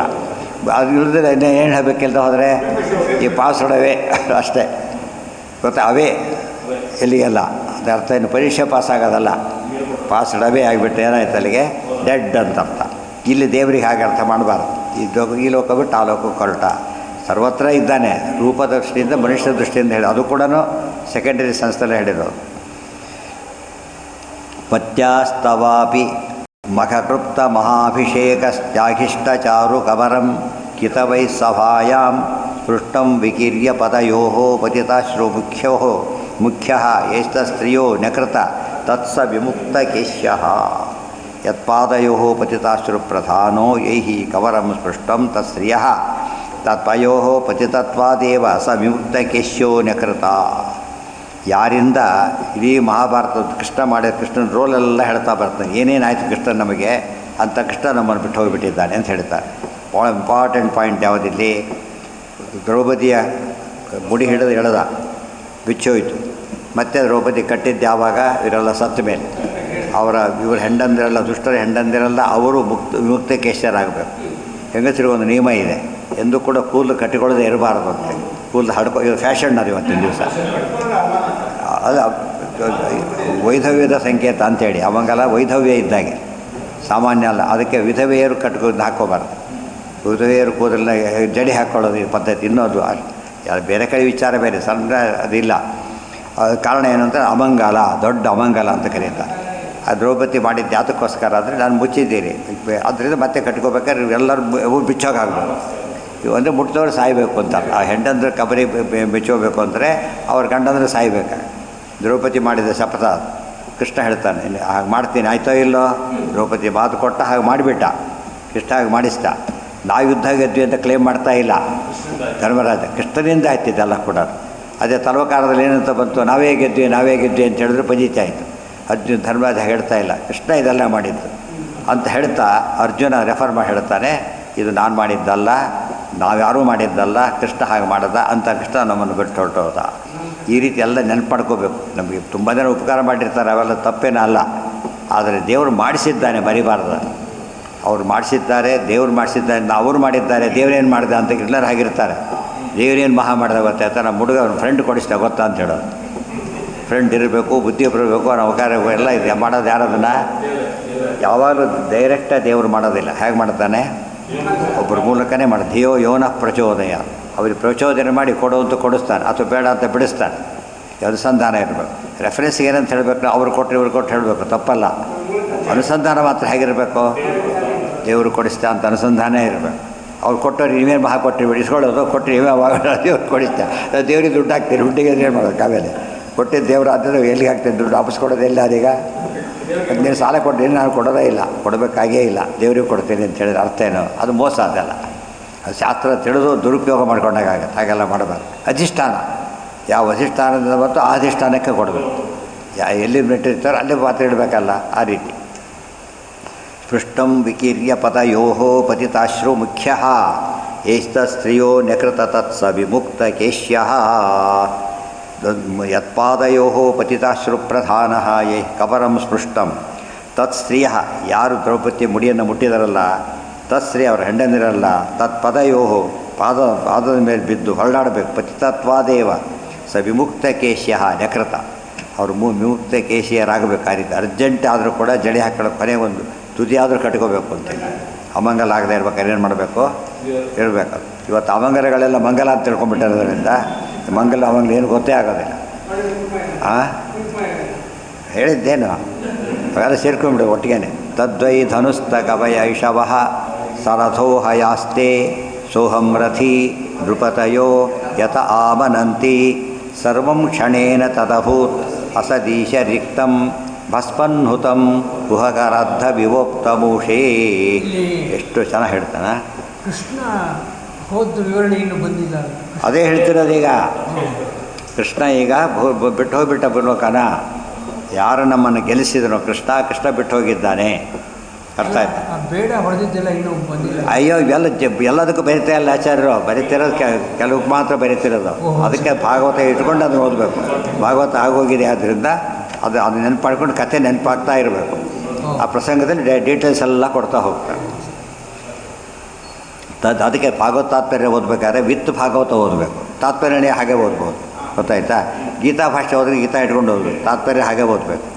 ಯಾಕೆ ಸಮರಿ ಕೊಟ್ಟಿರ್ತಾರೆ ಅದಕ್ಕೆ ಹಾಗೆ ಡೈರೆಕ್ಟ್ ಓದ್ಬೋದು. ತಾತ್ಪರ್ಯನೇ ಅದಕ್ಕೆ ಎಲ್ಲ ಒಂದೇ ಕಡೆ ಬಂದಿದೆ ಅಂತ ಹೇಳಿಬಿಡ್ತಾರೆ. ಇಲ್ಲಿ ಹಾಗೆ ಬಂದಿಲ್ಲ, ಜಂಪ್ ಮಾಡ್ತಾ ಹೋಗ್ತಾರೆ. ಆದರೆ ಮೂರದಲ್ಲಿ ಎತ್ಕೊಂಡಾಗ ಅದು ಸಮಯ ಪೂರ್ತಿ ಆಗುತ್ತೆ. ತದ್ವೈ ಧನುಸ್ತ ಇಷವಃ ಸರಥೋಹ ಯಾಸ್ತ್ಯ ಹೇಳೋ ರೀತಿ ಒಳ್ಳೆ ಕಾವ್ಯ, ಒಳ್ಳೆ ಶಾಸ್ತ್ರ, ಅನುಭವ ಎಲ್ಲ ಸೇರಿಸಿ ಹೇಳ್ತಾರೆ. ಒಂದು ಮಾತಾಡಬೇಕಾದ್ರೆ ಬರೀ ಕೃಷ್ಣ ಭೂಲೋಕ ಬಿಟ್ಟು ಹೊರಟ ಸರಿಯೇ, ಬಟ್ ಹೇಳೋ ರೀತಿ ಹೇಗಿದೆ ಅಂತಂತ. ತದ್ವೈ ಧನುಹು ಅದೇ ಧನುಸ್ಸು. ಅದೇ ಧನುಸ್ಸು ಅಂದರೆ ಯಾವುದು? ಅದೇ ಗಾಂಡೀವ ಧನಸ್ಸೇ ನನ್ನ ಕೈಲಿದೆ. ತಾ ಇಷವಃ ಅದೇ ಬಾಣಗಳು. ರಥ ಅದೇ ರಥ. ಹಯಹಾತೆ ಅದೇ ಕುದುರೆಗಳು. ಸೋಹಂ ಅದೇ ನಾನು ಅರ್ಜುನ. ರಥಿ ನಾನೇ. ಯಾರು ಗೊತ್ತಾ? ನೃಪತಯೋ ಯತ ಆಮನಂತಿ. ನನ್ನ ಒಬ್ಬ ಅರ್ಜುನ ಪಾರ್ಥಿವದಂತ ಹೇಳ್ತಾ ಇದ್ದರು. ಅಂಥ ಅರ್ಜುನ ನಾನು. ಸರ್ವಂ ಕ್ಷಣೇನ ಆಭೇರರು ಬಂದರು, ಗೊಲ್ಲರು ಸೋತುಬಿಟ್ಟೆ ಅವ್ರ ಕೈಲೇ. ನಾನು ಅವ್ರ ಕಾಡುಗಳು ಅವರೇ ಟ್ರೈನ್ಡ್ ಅಲ್ಲ, ಮಿಲ್ಟ್ರಿ ಅಲ್ಲ, ಅವರೆಲ್ಲ ಕೂಡ ಯಾರವರು ಸುಮ್ಮನೆ ಲೋಕಲ್ ಗುಡ್ಡಗಳಿದ್ದಾಗ ಅವರೆಲ್ಲ. ಅಂಥವ್ರಿಗೆ ಸೋತುಬಿಟ್ಟೆ ನಾನು. ಗೊತ್ತಾಯ್ತಾ? ಯಾರು ಎಂಥವ್ನು ನಾನು? ಅರ್ಜುನ ಅಂದರೆ ಪಾರ್ಥೇವ ಧನುರ್ಧ ಅಂತ ಹೆಸರಿದ್ದವನ. ನನ್ನ ಹೆಸರು ಧನುರ್ಧಾರಿ ಅಂತ ಹೆಸರಾದವನು. ಅದೇ ಧನುಸ್ಸು, ಅದೇ ನಾನು, ಅದೇ ಬಿಲ್ಲು, ಅದೇ ಬಾಣ, ಎಲ್ಲ ಅದೇನೆ. ರಿಸಲ್ಟ್ ಬೇರೆ. ಯಾಕೆ? ಕೃಷ್ಣ ಇಲ್ಲ. ಇದನ್ನ ಅರ್ಥ ಎಲ್ಲರಿಗೂ ಅದೇ. ಅದು ಹಿಂದೆ ಹೇಳಿದೆ, ಯತ್ರ ಯೋಗೇಶ್ವರ ಕೃಷ್ಣ. ಈ ಶ್ಲೋಕಕ್ಕೆ ಎಕ್ಸಾಂಪಲ್ ಇದು. ಬರೀ ಗದ್ದಿದ್ದರೆ ಗೆಲ್ಲೋದಿಲ್ಲ, ಕೃಷ್ಣ ಇದ್ದರೆ ಮಾತ್ರ ಗೆಲ್ತಾನೆ. ಪ್ರಾಕ್ಟಿಕಲ್ ಅದು ಕಾಣಿಸ್ತಾ ಇದೆ ಈಗ. ಎಲ್ಲ ನಾನೇ. ಆದರೆ ಕೃಷ್ಣನ ಬಿಟ್ಟ ನಾನು ಏನು ಗೆಲ್ಲಕ್ಕಾಗಲೇ ಇಲ್ಲ. ಇದು ನಮ್ಗೆ ಅನುಭವ ಎಷ್ಟೊತ್ತು ಬರಬೇಕು ಗೊತ್ತಾ? ಇದು ಅದೇ ಕೆಲಸ ಆಗಿರೋದು ಅದಕ್ಕೂ ಕೆಲಸ ಆಗೋದಿಲ್ಲ. ಒಂದ್ಸರಿ ಕೆಲಸ ಆಗಲೇ ಇಲ್ಲ. ಎಲ್ಲ ಸೇಮ್ ಥಿಂಗ್. ಆ ದೇವ್ರ ಅನುಗ್ರಹ ಮಾಡಿದೆ ಆಯಿತು, ಅನುಗ್ರಹ ಮಾಡಲಿಲ್ಲ, ಅಷ್ಟೇ. ಸಿಂಪಲ್ ಅದು. ಬೇರೆ ಕಂಡೀಷನ್ಸ್ ಏನೇ ಇದ್ದರೂ ಕೂಡ ಫೈನಲ್ ಯಾವುದು? ದೈವಂಚೈವಾತ್ರ ಮಂತ ಪಂಚಮ. ಅಲ್ಟಿಮೇಟ್ ಆದರೆ ದೇವರು, ಹೋದರೂ ಕೊನೆ ದೇವರಿಂದ ಆಯಿತು. ಈ ಭಾವನೆ ಬಂತು ಅಂದರೆ ಆಗ ಬಂಧಕೋ ಭವಪಾಶೇನ ಭವವಾಶಾಚ್ಯ ಮೋಚ ಎಲ್ಲ ಅರ್ಥ ಆಗುತ್ತೆ. ಭಾಗವತದ ಈ ಶೈಲಿ ಇದೆಯಲ್ಲ, ಎಲ್ಲೂ ಕಾಣಲಿಕ್ಕೆ ಸಾಧ್ಯ ಇಲ್ಲ. ಅದೇ ವ್ಯಕ್ತಿ, ಅದೇ ನಾನು, ಎಲ್ಲ ಅದೇ. ಆದರೆ ರಿಸಲ್ಟ್ ಮಾತ್ರ ಅದೇ ಆಗಲಿಲ್ಲ, ಬೇರೆಯೇ ಆಗೋಯಿತು. ಅದೆಲ್ಲ ಹೇಳ್ತಾರೆ, ಅದನ್ನೆಲ್ಲ ಹೇಳ್ತಾರೆ ಆಚಾರ್ಯರೀಗ. ಗೊತ್ತಾಯ್ತು? ಅದನ್ನೆಲ್ಲ ಹೇಳ್ತಾರೆ ಈಗ. ಸರ್ವಂ ಕ್ಷಣೇನ ತದಭೂತ್. ಇದೆಲ್ಲ ಭಾಳ ಹೊತ್ತಾಗಲಿಲ್ಲ, ಕ್ಷಣದಲ್ಲೇ ಸೋತ್ಬಿಟ್ಟೆ ಅಂತ ಹೇಳ್ತಾನೆ. ಎಲ್ಲ ಅರ್ಥಗಳೆಲ್ಲ ಮರ್ತೋಯ್ತಾಗ್ತದೆ. ಮಂತ್ರ ಇಲ್ದವ್ರು ಅರ್ಥ ಇಲ್ಲ. ಮಂತ್ರ ಇಲ್ಲದೆ ಹೋದರೆ ಅರ್ಥ ಏನು ಕೆಲಸ ಇಲ್ಲ. ಅದಕ್ಕೆ ಮಂತ್ರ ಮರ್ತೋಯ್ದುಬಿಟ್ರು. ಕರ್ಣನಿಗೆ ಅಂತ್ಯಕಾಲದ ಇದಕ್ಕಾಗಿ ಮರೆತೋಯ್ತು. ಈಗ ಇದು ಒಳ್ಳೆ ಸಮಯ. ಎಲ್ಲ ಮರ್ತೋಗಿಬಿಡ್ತು. ಆಮೇಲೆ ಕುದುರೆ ಹೊಡೆದ್ರೆ ಬರೀ ಕೋಲಾದಾಗ ಆಯ್ತು ಅಷ್ಟೇ. ಅಷ್ಟು ಗೆಲ್ಬೋದಾಗಿತ್ತು ಆತ. ಅದರಲ್ಲೂ ಗೆಲ್ತಿದ್ದ, ಆದರೆ ಅದೂ ಆಗಲಿಲ್ಲ. ಯಾಕೆ? ಕೃಷ್ಣ ಇಲ್ಲ. ಅದೊಂದು ಪಾಯಿಂಟ್. ಕೃಷ್ಣ ಕರೆಂಟ್ ಇಲ್ಲ. ಎಲ್ಲ ಏನಾಯ್ತು ಈಗ? ಎಲ್ಲ ಸುಮ್ಮನೆ ಬಿದ್ದಿರುತ್ತೆ ಅಷ್ಟೇ. ಆ ಕರೆಂಟ್ ಎಲ್ಲ ಬಂತು ಅಂತ ಹೇಳ್ತಾರೆ. ಕರೆಂಟ್ ಬರೋದು ನಮಗೆ ಅರ್ಥ ಆಗುತ್ತೆ, ದೇವ್ರ ಮಹಿಮೆ ಅರ್ಥ ಆಗೋದಿಲ್ಲ. ಅದು ಅರ್ಥ ಆಗಲಿಕ್ಕೆ ಶಾಸ್ತ್ರ ಓದಬೇಕಾದ್ರೆ ಅವ್ರ ಕರೆಂಟ್ ಅಂತ ಯಾಕೆ ಗೊತ್ತಾಯ್ತು? ಸೈನ್ಸ್ ಓದಿದ್ದಕ್ಕೆ ಕರೆಂಟ್ ಹೋಯ್ತು ಅಂತ ಗೊತ್ತಾಯಿತು. ಶಾಸ್ತ್ರ ಓದಿದ್ದಕ್ಕೆ ದೇವ್ರ ಕೈ ಗೊತ್ತಾಗೋದು. ಇವ್ರು ಶಾಸ್ತ್ರ ಓದೋರು ಕರೆಂಟ್ ಹೋಯ್ತು ಅಂದ್ಬಿಟ್ರೆ ಹೋಯ್ತಾರೆ, ಅರ್ಥ ಮಾಡ್ಕೊಳ್ಳಿಲ್ಲ ಅಂತ. ಏನೋ ಹೋಯ್ತು ಅಂದರೆ ಅವ್ನು ಕಾಮನ್ ಸೆನ್ಸ್, ಏನೂ ಗೊತ್ತಿಲ್ಲ ಅವನಿಗೆ. ಏನೋ ಹೋಯ್ತು ಬೇರೆ, ಕರೆಂಟ್ ಹೋಯ್ತು ಬೇರೆ, ದೇವ್ರ ಅನುಗ್ರಹ ಮಾಡಲಿಲ್ಲ ಅಂಬೋದು ಬೇರೆ. 3 ಹಂತ ಇದೆ. ಅದು ಕಾಮನ್ ಸೆನ್ಸು, ಇದು ಸೈನ್ಸು, ಇದು ಫಿಲಾಸಫಿ. 3 ಅರ್ಥ ಇದೆ ಅದು. ಈ ಅನುಸಂಧಾನ ಬಂದರೆ ಅಲ್ಟಿಮೇಟು. ಅವಾಗ ಕರೆಂಟ್ ಹೋಯ್ತು ಅಂತ ಸ್ವಲ್ಪ ಏನು ಮಾಡ್ತಾನೆ ಈಗ, ಆಗ ಉತ್ತರ ಗೊತ್ತಾದ ತಕ್ಷಣ ಏನು ಮಾಡ್ತಾನಾಗ UPS ನೋಡ್ತಾರೆ. ಕರೆಂಟ್ ಬಗ್ಗೆ ನಿರೀಕ್ಷೆ ಬರುತ್ತೆ, ಕರೆಂಟ್ ಬರುತ್ತೆ, ಆ ಕಡೆ ಗಮನ ಕೊಡ್ತಾನೆ, ನಿರೀಕ್ಷೆ ಆ ಕಡೆ ಬರುತ್ತೆ ಅವ್ರಿಗೆ. ಅದಿಲ್ಲದವ್ರು ಎಲ್ಲೋ ನೋಡ್ತಾ ಕೂತಿರ್ತಾರೆ, ಅಲ್ಲಿ ಹೋಯ್ತು ಇಲ್ಲಿ ಹೋಯ್ತು ಅಂತೇಳಿ. ಒಂದು ಕರೆಕ್ಟ್ ಆನ್ಸರ್ ಸಿಕ್ತು. ಆಮೇಲೆ ಸಂಬಂಧಪಟ್ಟವ್ರಿಗೆ ಫೋನ್ ಮಾಡ್ದ, ಏನೋ ತಕ್ಷಣ ಬಂದೋಯ್ತು, ಇನ್ನೊಂದು ಉತ್ತರ ಸಿಕ್ತು ಅವನಿಗೀಗ. ಕರೆಂಟ್ ಅವ್ರಿಗಿರೋ ಮೇಂಟೆನೆನ್ಸ್ ಅಂತ ಡಿಪಾರ್ಟ್ಮೆಂಟೇ ಇರುತ್ತೆ ಅದರೊಳಗೆ. ಇದು ಬೇರೆ, ಮೇಂಟೆನೆನ್ಸ್ ಡಿಪಾರ್ಟ್ಮೆಂಟ್ ಬೇರೆ. ಅವ್ರೇನು ಮಾಡಿದ್ರು ತಕ್ಷಣ ಅಟೆಂಡ್ ಮಾಡ್ತಾರೆ. ಸಾಮಾನ್ಯವಾಗಿ ಅವರವೇ ಮಾಡ್ತಿರ್ತಾರೆ. ಅಕಸ್ಮಾತ್ ಇದು ಹೇಳಿದ ತಕ್ಷಣ ಇನ್ನೂ ಗಮನ ಬಂದು ಕೂಡಲೇ ಮಾಡಿ ಹಾಕ್ಬಿಡ್ತಾರೆ. ಅದು ಸಂಬಂಧಪಟ್ಟವ್ರನ್ನ ಕೇಳಬೇಕು ನಾವು. ಓದು ಕರೆಂಟ್ ಬಾ ಅಂತ ಕೈ ಮುಕ್ಕೊಂಡು ಕೊಟ್ಟರೆ ಬರೋದಿಲ್ಲ ಅದು. ಯಾಕೆ? ಜಡ ಹೇಳಿದ ಜಡಕ್ಕೇನಿಲ್ಲ, ದಾನ ಕ್ರಿಯೆ ಇಲ್ಲ, ಅದರಿಂದ ಅದು ಬರೋದಿಲ್ಲ. ಸಂಬಂಧಪಟ್ಟವ್ರು ಹೇಳಿದ ತಕ್ಷಣ ಏನು ಮಾಡ್ತಾರೆ ಅವರು? ಸರಿ ಮಾಡಿಬಿಡ್ತಾರೆ. ಇವೆಲ್ಲದೂ ಸಂಬಂಧಪಟ್ಟ ವ್ಯಕ್ತಿ ಪರಮಾತ್ಮನಾದ್ದರಿಂದ ಆತ ಅನುಗ್ರಹ ಮಾಡಿದರೆ ಉಂಟು, ಇಲ್ಲ ಹೋದರೆ ಇಲ್ಲ. ಸರ್ವಂ ಕ್ಷಣೇನ ಯಥಭೂತ್ ಈಶ ರಿಕ್ತಂ. ರಿಕ್ತ ಅಂದ್ರೇನು? ಇಲ್ಲವಾದದ್ದು. ಯಾರು? ಈಶ. ಕೃಷ್ಣನ ಜೊತೆಗಿಲ್ಲ, ಅದಕ್ಕೆ ಹಾಗಾಯಿತು ಅಂತ ಹೇಳ್ತಾರೆ. ಜೊತೆಗಿಲ್ಲ. ಹೇಗಾಯಿತು ಗೊತ್ತಾ ನನ್ನ ಸ್ಥಿತಿಯೆಲ್ಲ? ಈ ರಥ ಎಲ್ಲ ಇಟ್ಕೊಂಡು ಏನಾಯಿತು ಅಂದರೆ ಭಸ್ಮನ್ ಹುತಂ, ಬೂದಿಯಲ್ಲಿ ಹೋಮ ಮಾಡಿದಾಗಾಯಿತು. ಬೂದಿಯಲ್ಲಿ ಹೋಮ ಮಾಡೋದು ಅಂದ್ರೆ ಏನು? ಹೋಮನೇ ಅಲ್ಲದು, ಇದ್ರೆ ತಾನೇ. ಬೂದಿಯಲ್ಲಿ ಹೋಮ ಮಾಡೋದು ಅಂದರೆ ಏನಿಲ್ಲೇ ಇಲ್ಲ. ಡೆಡ್ ಫೋನ್ ಮಾತು ಹಲೋ ಅಂತ ಮಾತಾಡ್ತಿದ್ರು. ಹಾಗೆ ಕೂಗೋದು ಎಷ್ಟು ಕೂಗಿದ್ರು ಕೇಳಿ ಉತ್ತರನೇ ಕೊಡೋದಿಲ್ಲ ಅಂದರೆ ಬುದ್ಧಿನೇ ಇಲ್ಲ, ಅದು ಕೆಟ್ಟೋಗಿದೆ ಅದು. ಅದಕ್ಕೆ ಡೈಲ್ಟೋನೇ ಇಲ್ಲ. ಭಸ್ಮನ್ ಹುತಂ ಕುಹಕಾರಾಧಂ ಇವ ಉಕ್ತಮೂಷೆ. ಇನ್ನೊಂದು ದೃಷ್ಟಾಂತ ಕೊಡ್ತಾನೆ. ಸ್ವಾರಸ್ಯ ಏನು ಅಂದರೆ, ಉಕ್ತಮೂಷೆ ಬಂಜರ ಭೂಮಿಯಲ್ಲಿ ಬಿತ್ತಿದ ಹಾಗಾಯಿತು. ಬಂಜರ ಭೂಮಿ ಬಿತ್ತು ಏನಾಗುತ್ತೆ? ಇದು ಕಾಳು ಹೋಗುತ್ತೆ ಅಷ್ಟೇ. ಎಲ್ಲ ವೇಸ್ಟ್ ಎಂಬುದಕ್ಕೆ ಪದ ಉಪಯೋಗಿಸ್ತಾರೆ. ಇದು ಕುಹಕಾರಾಧಂ, ಮೋಸದಿಂದ ಮಾಡಿದ ಕೆಲಸ ಎಲ್ಲವೂ ಹಾಳಾದಂತೆ ಆಯಿತು. 3 ದೃಷ್ಟಾಂತ ಕೊಟ್ಟು ನನ್ನ ಪರಾಕ್ರಮ ವ್ಯರ್ಥವಾಯಿತು ಅಂತ ಹೇಳ್ತಾ ಅನುಭವಿಸಿದ್ದು ಹೇಳ್ತಾ. ಸರಥೋ ಹಯಾಸ್ತಿ. ಇದೇ ವಿಪ್ರಪುತ್ರ ರಕ್ಷಣೆ ಬಂದಾಗ ನಾನು ಕೃಷ್ಣ ಇದ್ದಾಗ ನಾನೇನು ಯಾರು ಗೊತ್ತಾ ಅಂತ ಹೇಳ್ಕೊಂಡಿರ್ತಾನೆ. ಎಷ್ಟು ಅಹಂಕಾರ ಇರ್ತದೆ. ಏನಿಲ್ಲ ಈಗ ಅನುಸಂಧಾನ ಅನುಭವ ಇದು. ಅಸ್ವಾತಂತ್ರ್ಯದ ಹೇಳಿಕೆ ಬೇರೆ, ಅನುಭವನೇ ಅನುಭವಿಸಿ ಹೇಳ್ತಾನೆ. ಸರಥೋ ಹಯಾಸ್ತೆ ತಾದೃಶ ಇತ್ಯರ್ಥ. ಇದು ಧನು ಅದೇ ಎಂಬುದು ಕರೆಕ್ಟು. ಆದರೆ ಕುದುರೆಗಳವಲ್ಲ, ರಥ ಅದಲ್ಲ, ಬಾಣಗಳವಲ್ಲ. ಬಾಣಗಳೇನಾಗುತ್ತೆ ಯಾವಾಗಲೂ? ಪ್ರತಿ ವರ್ಷ ಅದೇ ಪಟಾಕಿ ಬಿಡ್ತಾರೆ. ಅದೇ ಪಟಾಕಿ ಹೆಂಗೆ ಬಿಡ್ತಾರೆ? ಬಿಟ್ಟಾಯ್ತಾಗಲಿ ಅವನು ಅಂಥದ್ದೇ ಪಟಾಕಿ ಬಿಡ್ತಾರೆ ಅಂತ ಅರ್ಥ. ಅದೇ ರಿಷಭ ಅಂದ್ರೇನು? ಅದೇ ರೀತಿಯ ಬಾಣಗಳು, ಅಂತಹದೇ ರಥ, ಅಂತಹದೇ ಕುದುರೆಗಳು. ನಾನು ಮಾತ್ರ ಅವನು ಧನುಸ್ ಮಾತ್ರ, ಅದು 2 ಮಾತ್ರ ಗಟ್ಟಿ. ಅದೇ ಗಾಂಡೀವ ಬದಲಾಗಿಲ್ಲ, ಅದೇ ಅರ್ಜುನ ಬದಲಾಗಿಲ್ಲ, ಉಳಿದೆಲ್ಲ ಸದೃಶ. ಆದರೆ ಕೆಲಸ ಮಾತ್ರ ಆಗ ಯಶಸ್ಸು. ಅರ್ಜುನವನ್ನು ಓಡೋಗ್ತಿದ್ರು ಜನ, ನಾನೇ ಓಡಿ ಬರೋಗಾಯ್ತು ಅಂತ ಹೇಳ್ತಾರೆ. ತಾನೇ ಸೋತು ಬಿಟ್ಟೆ. ಎಷ್ಟು ವ್ಯತ್ಯಾಸ ಆಯ್ತು ಈಗ ಅಂತ ಕೇಳುತ್ತಾ. ಅದೇ ಕೈ ಕಾಲುಗಳೇ ಮೊದಲು ಹೇಗಿರುತ್ತೆ, ಉಳಿದೆಲ್ಲ ಬಿಟ್ಬಿಡಿ. ಅದೇ ಕೈ ಅದೇ ಕಾಲು, ಗೊತ್ತಾಯ್ತು. ಓಡ್ತಿರ್ತಾರೆ, ಹೆಜ್ಜೆ ಇಟ್ಟು ತನ್ನ ಕಾಲು ಎತ್ತಲಕ್ಕೆ ಬರೋದಿಲ್ಲ. ಫಸ್ಟ್ ಕಾಲು ಎತ್ತಲಕ್ಕೆ ಸಾಧ್ಯವಾಗೋದಿಲ್ಲ. ಸ್ಥಿತಿ ಅರ್ಥ ಮಾಡಿಕೊಂಡ್ರೆ ದೊಡ್ಡ ದೊಡ್ಡ ಗದೆ ಎತ್ತಿದವರಿಗೆ ಮಿದುನೆತ್ತಲು ಹ್ಯಾಮರ್ ಹೊಡಿತಿರ್ತಾನೆ ಜೋರಾಗಿ, ತನ್ನ ಕೈಯ ಮೇಲೆ ಕೆತ್ತಲಕ್ಕೆ ಬರೋದಿಲ್ಲ. ಅದೇ ಕೈ ಬದಲಾಗಿಲ್ಲ, ಈಗ ವ್ಯಕ್ತಿ ಬದಲಾಗಿಲ್ಲ. ಅದು ಏನಾಗಿದೆ? ಶಕ್ತಿ, ದೇವರು ಕೊಟ್ಟ ಶಕ್ತಿ ಇಲ್ಲ. ಅದೇ ಜಗತ್ರಾಣ ಬಿಟ್ಟೋಗಿದ್ದ. ಗಾಂಡೀವ ಶಕ್ತಿಯೆಲ್ಲ ದೇವರು ತೊಗೊಂಡ್ಬಿಟ್ಟಿದ್ದಾನೆ. ಛೇ ದೇವರು ಅನುಗ್ರಹ ಮಾಡದೆ ಹೋದರೆ ಏನು ಉಪಯೋಗ ಇಲ್ಲ. ಬರೀ ಕೋಲಷ್ಟೇ, ಏನು ಉಪಯೋಗ ಬರೋದಿಲ್ಲ. ಸರಥೋ ಹಯಾಸ್ತೆ ತಾದೃಶ ಇತ್ಯರ್ಥ ತೈಷವ ಇತಿವತ್ತು. ಇವೆಲ್ಲ ಕೂಡ ಹಾಗೆ ಹೇಳಬೇಕು. ನಮ್ಮಲ್ಲಿ ಪದ್ಧತಿ ಇದ್ದೇ ಇದೆ. ಹೇಳಿಲ್ಲ, 20 ವರ್ಷ ಬಂದಾಗ ಸಾರು ಮಾಡಿದ್ದು ಎಷ್ಟು ಚೆನ್ನಾಗಿತ್ತು, ಅದೇ ಸಾರು ಇವತ್ತು ಮಾಡಿರೋದು ಅಂತ ಹೇಳ್ತಾರೆ. ಇರುತ್ತೆ ಬೆಳಗ್ಗೆ ಇಟ್ಟು ತಿನ್ನಕ್ಕಾಗ್ತಿತ್ತು ಅವನು. ಸೇಮ್ ಅಂದರೆ ಏನು ಅವತ್ತು ಅದೇ ರೀತಿ ಮಾಡಿದ್ದೇನೆ ಅಂತ ಹೇಳೋದಕ್ಕೆ ಆ ಪದನ ಕ್ಲಾರಿಟಿ ಕೊಡೋಕ್ಕೋಸ್ಕರ ಅಂತಹದೇ ಮಾಡಿ ಅಂತ ಯಾರೋ ಅನ್ನೋದು ಅದೇ ಅಂತ ಹೇಳ್ತಾರೆ. ಆ ಹೇಳಿದಾಗ ಏನು ಬರುತ್ತೆ ಅಂದರೆ ಸೇಮ್ ಭಾರಿ ಅದೇ ಜೀವ. ಎಷ್ಟೇ ಪರಮಾತ್ಮ ಅಂದರೂ ಕೂಡ ಸಿಮಿಲರ್ ಅಂತ ಹೇಳಬೇಕು ಹೊರತು ಏನಂತ ಹೇಳಬಾರ್ದು. ಪ್ರತಿಬಿಂಬ ನೋಡಿ, ಸಿಂಹ ಅಲ್ಲರಿ ಇದು, ಸಿಂಹನೇ ಅಂತ ಹೇಳ್ತಾರೆ. ಸಿಂಹ ಅಲ್ಲ ಅದು. ಮತ್ತೆ ಸಿಂಹ ಇದ್ದಾಗ ಸಿಂಹನೇ ಇದು. ಸಾದೃಶ್ಯ, ಅತಿ ಹೆಚ್ಚು ಸಾದೃಶ್ಯ ಇದ್ದಾಗ ಅದು ಅಂತ ಕರೀತಾರೆ. ಅದು ಗೌಣಾರ್ಥ. ಮತ್ತು ಕುಹಕರಾತ್ಮ ವಿವಾಪ್ತೋ ಸರಥೋ ಹಯಾಹಾತೆ ತಾದೃಶ ಇತ್ಯರ್ಥ. ಇದನ್ನೇ ಆಚಾರ್ಯ ಅಪ್ಲೈ ಇಲ್ಲಿ ಹೇಳಿಬಿಟ್ರಷ್ಟೇ. ತತ್ವಮಸಿ ಬಂದು ಹೀಗೆ ಅರ್ಥ ಮಾಡ್ಕೋಬೇಕು. ತತ್ವಮಸಿ ಶ್ವೇತಕೇತು ಅಂದರೆ ದೇವರು ಪ್ರತಿಬಿಂಬನೇ. ಆದ್ದರಿಂದ ನೀನು ಏನು ಮಾಡ್ಕೊ ಏನು ಸಾದೃಶ್ಯ ತೊಗೋಬೇಕೀಗ? ಭಗವಂತ ಚಿದಾನಂದಮಯ ಸ್ವರೂಪದಲ್ಲಿ ಸಜ್ಜೀವರು ಚಿದಾನಂದಮಯರು. ಕ್ವಾಂಟಿಟಿ ವೇರಿ ಆಗ್ತಾಗುತ್ತೆ, ವಿಚಾರ ಬಿಟ್ಟುಬಿಡಿ. ಮಿಣುಕುಡಿದ್ರು ಬೆಳಕಿದೆ, ಸೂರ್ಯನದು ಬೆಳಕಿದೆ. ಬಟ್ ಬೆಳಕು ಅನ್ನೋ ಪದ ಉಪಯೋಗಿಸೋಕ್ಕೆ ಬರುತ್ತೆ ಇಲ್ಲ ಮಿಣುಕುಡೋಕ್ಕೆ? ನಾವು ಟೇಬಲ್ ಹೊಡೆಯುತ್ತೆ ಅಂತ ಹೇಳೋಕ್ಕೆ ಬರೋದಿಲ್ಲ, ಮಿಣುಕುಡ ಹೊಡೆಯುತ್ತೆ ಅಂತ ಹೇಳೋಕ್ಕೆ ಬರುತ್ತೆ. ಆ ಅರ್ಥದಲ್ಲಿ ಕಿಂಚಿತ್ ಸಾದೃಶ್ಯ, ಭಾಳ ಸಾದೃಶ್ಯ ಅಲ್ಲ, ಕಿಂಚಿತ್ ಸಾದೃಶ್ಯ ಇದ್ದರೂ ಉಪಯೋಗಿಸ್ತಾರೆ. ಸವೈ ಬಾಣೇ ಕ್ಷಣೇನ ಸದೃಶೇವ ಪ್ರಧಾನೇವ ಕಾರಣೇವ ತದಿತ್ಯಯಂ ಶಬ್ದ ಸಂಘಟತೆ ಭೇದೆ ವಿದ್ಯಮಾನೇಪಿ ತತ್ವತಃ ಇತಿ ಬ್ರಹ್ಮತರ್ಕೆ. ತತ್ವ ಯಾಕೆಂದ್ರೆ ಹೇಳಿದ್ದಾರಾಗಲೇ ಸಾದೃಶ್ಯೇಚ ವಿಶಿಷ್ಟತ್ವೇ ಸ್ಥಾನಮತ್ಯೈಕ್ಯಯೋರಪಿ ಅಂತ ಹೇಳಿಬಿಟ್ಟಿದ್ದಾರೆ. ಏಕವಾಗ್ ಸಾವಕಾಶ ಯಥೇಷ್ಟತಃ. ಇಲ್ಲಿ ಎಕ್ಸಾಮ್ ಸರಿಯಾಗಿ ಕೊಟ್ಬಿಟ್ಟು ಇದು ಅಲ್ಲಿ ತೊಗೊಂಡ್ಬಿಟ್ರೆ ಏನಾಗುತ್ತೆ? ಈಗ ಇದನ್ನು ಓದ್ತಿರ್ಬೇಕು, ಅದನ್ನು ನೆನಪು ಮಾಡಿಕೊಂಡ್ರೆ ಇದು ಗಟ್ಟಿಯಾಯಿತು, ಇದನ್ನು ನೆನಪು ಮಾಡ್ಕೊಂಡ್ರೆ ಒಂದು ಒಳ್ಳೆ ದೃಷ್ಟಾಂತ ಸಿಗ್ತದೆ ನಮಗೆ.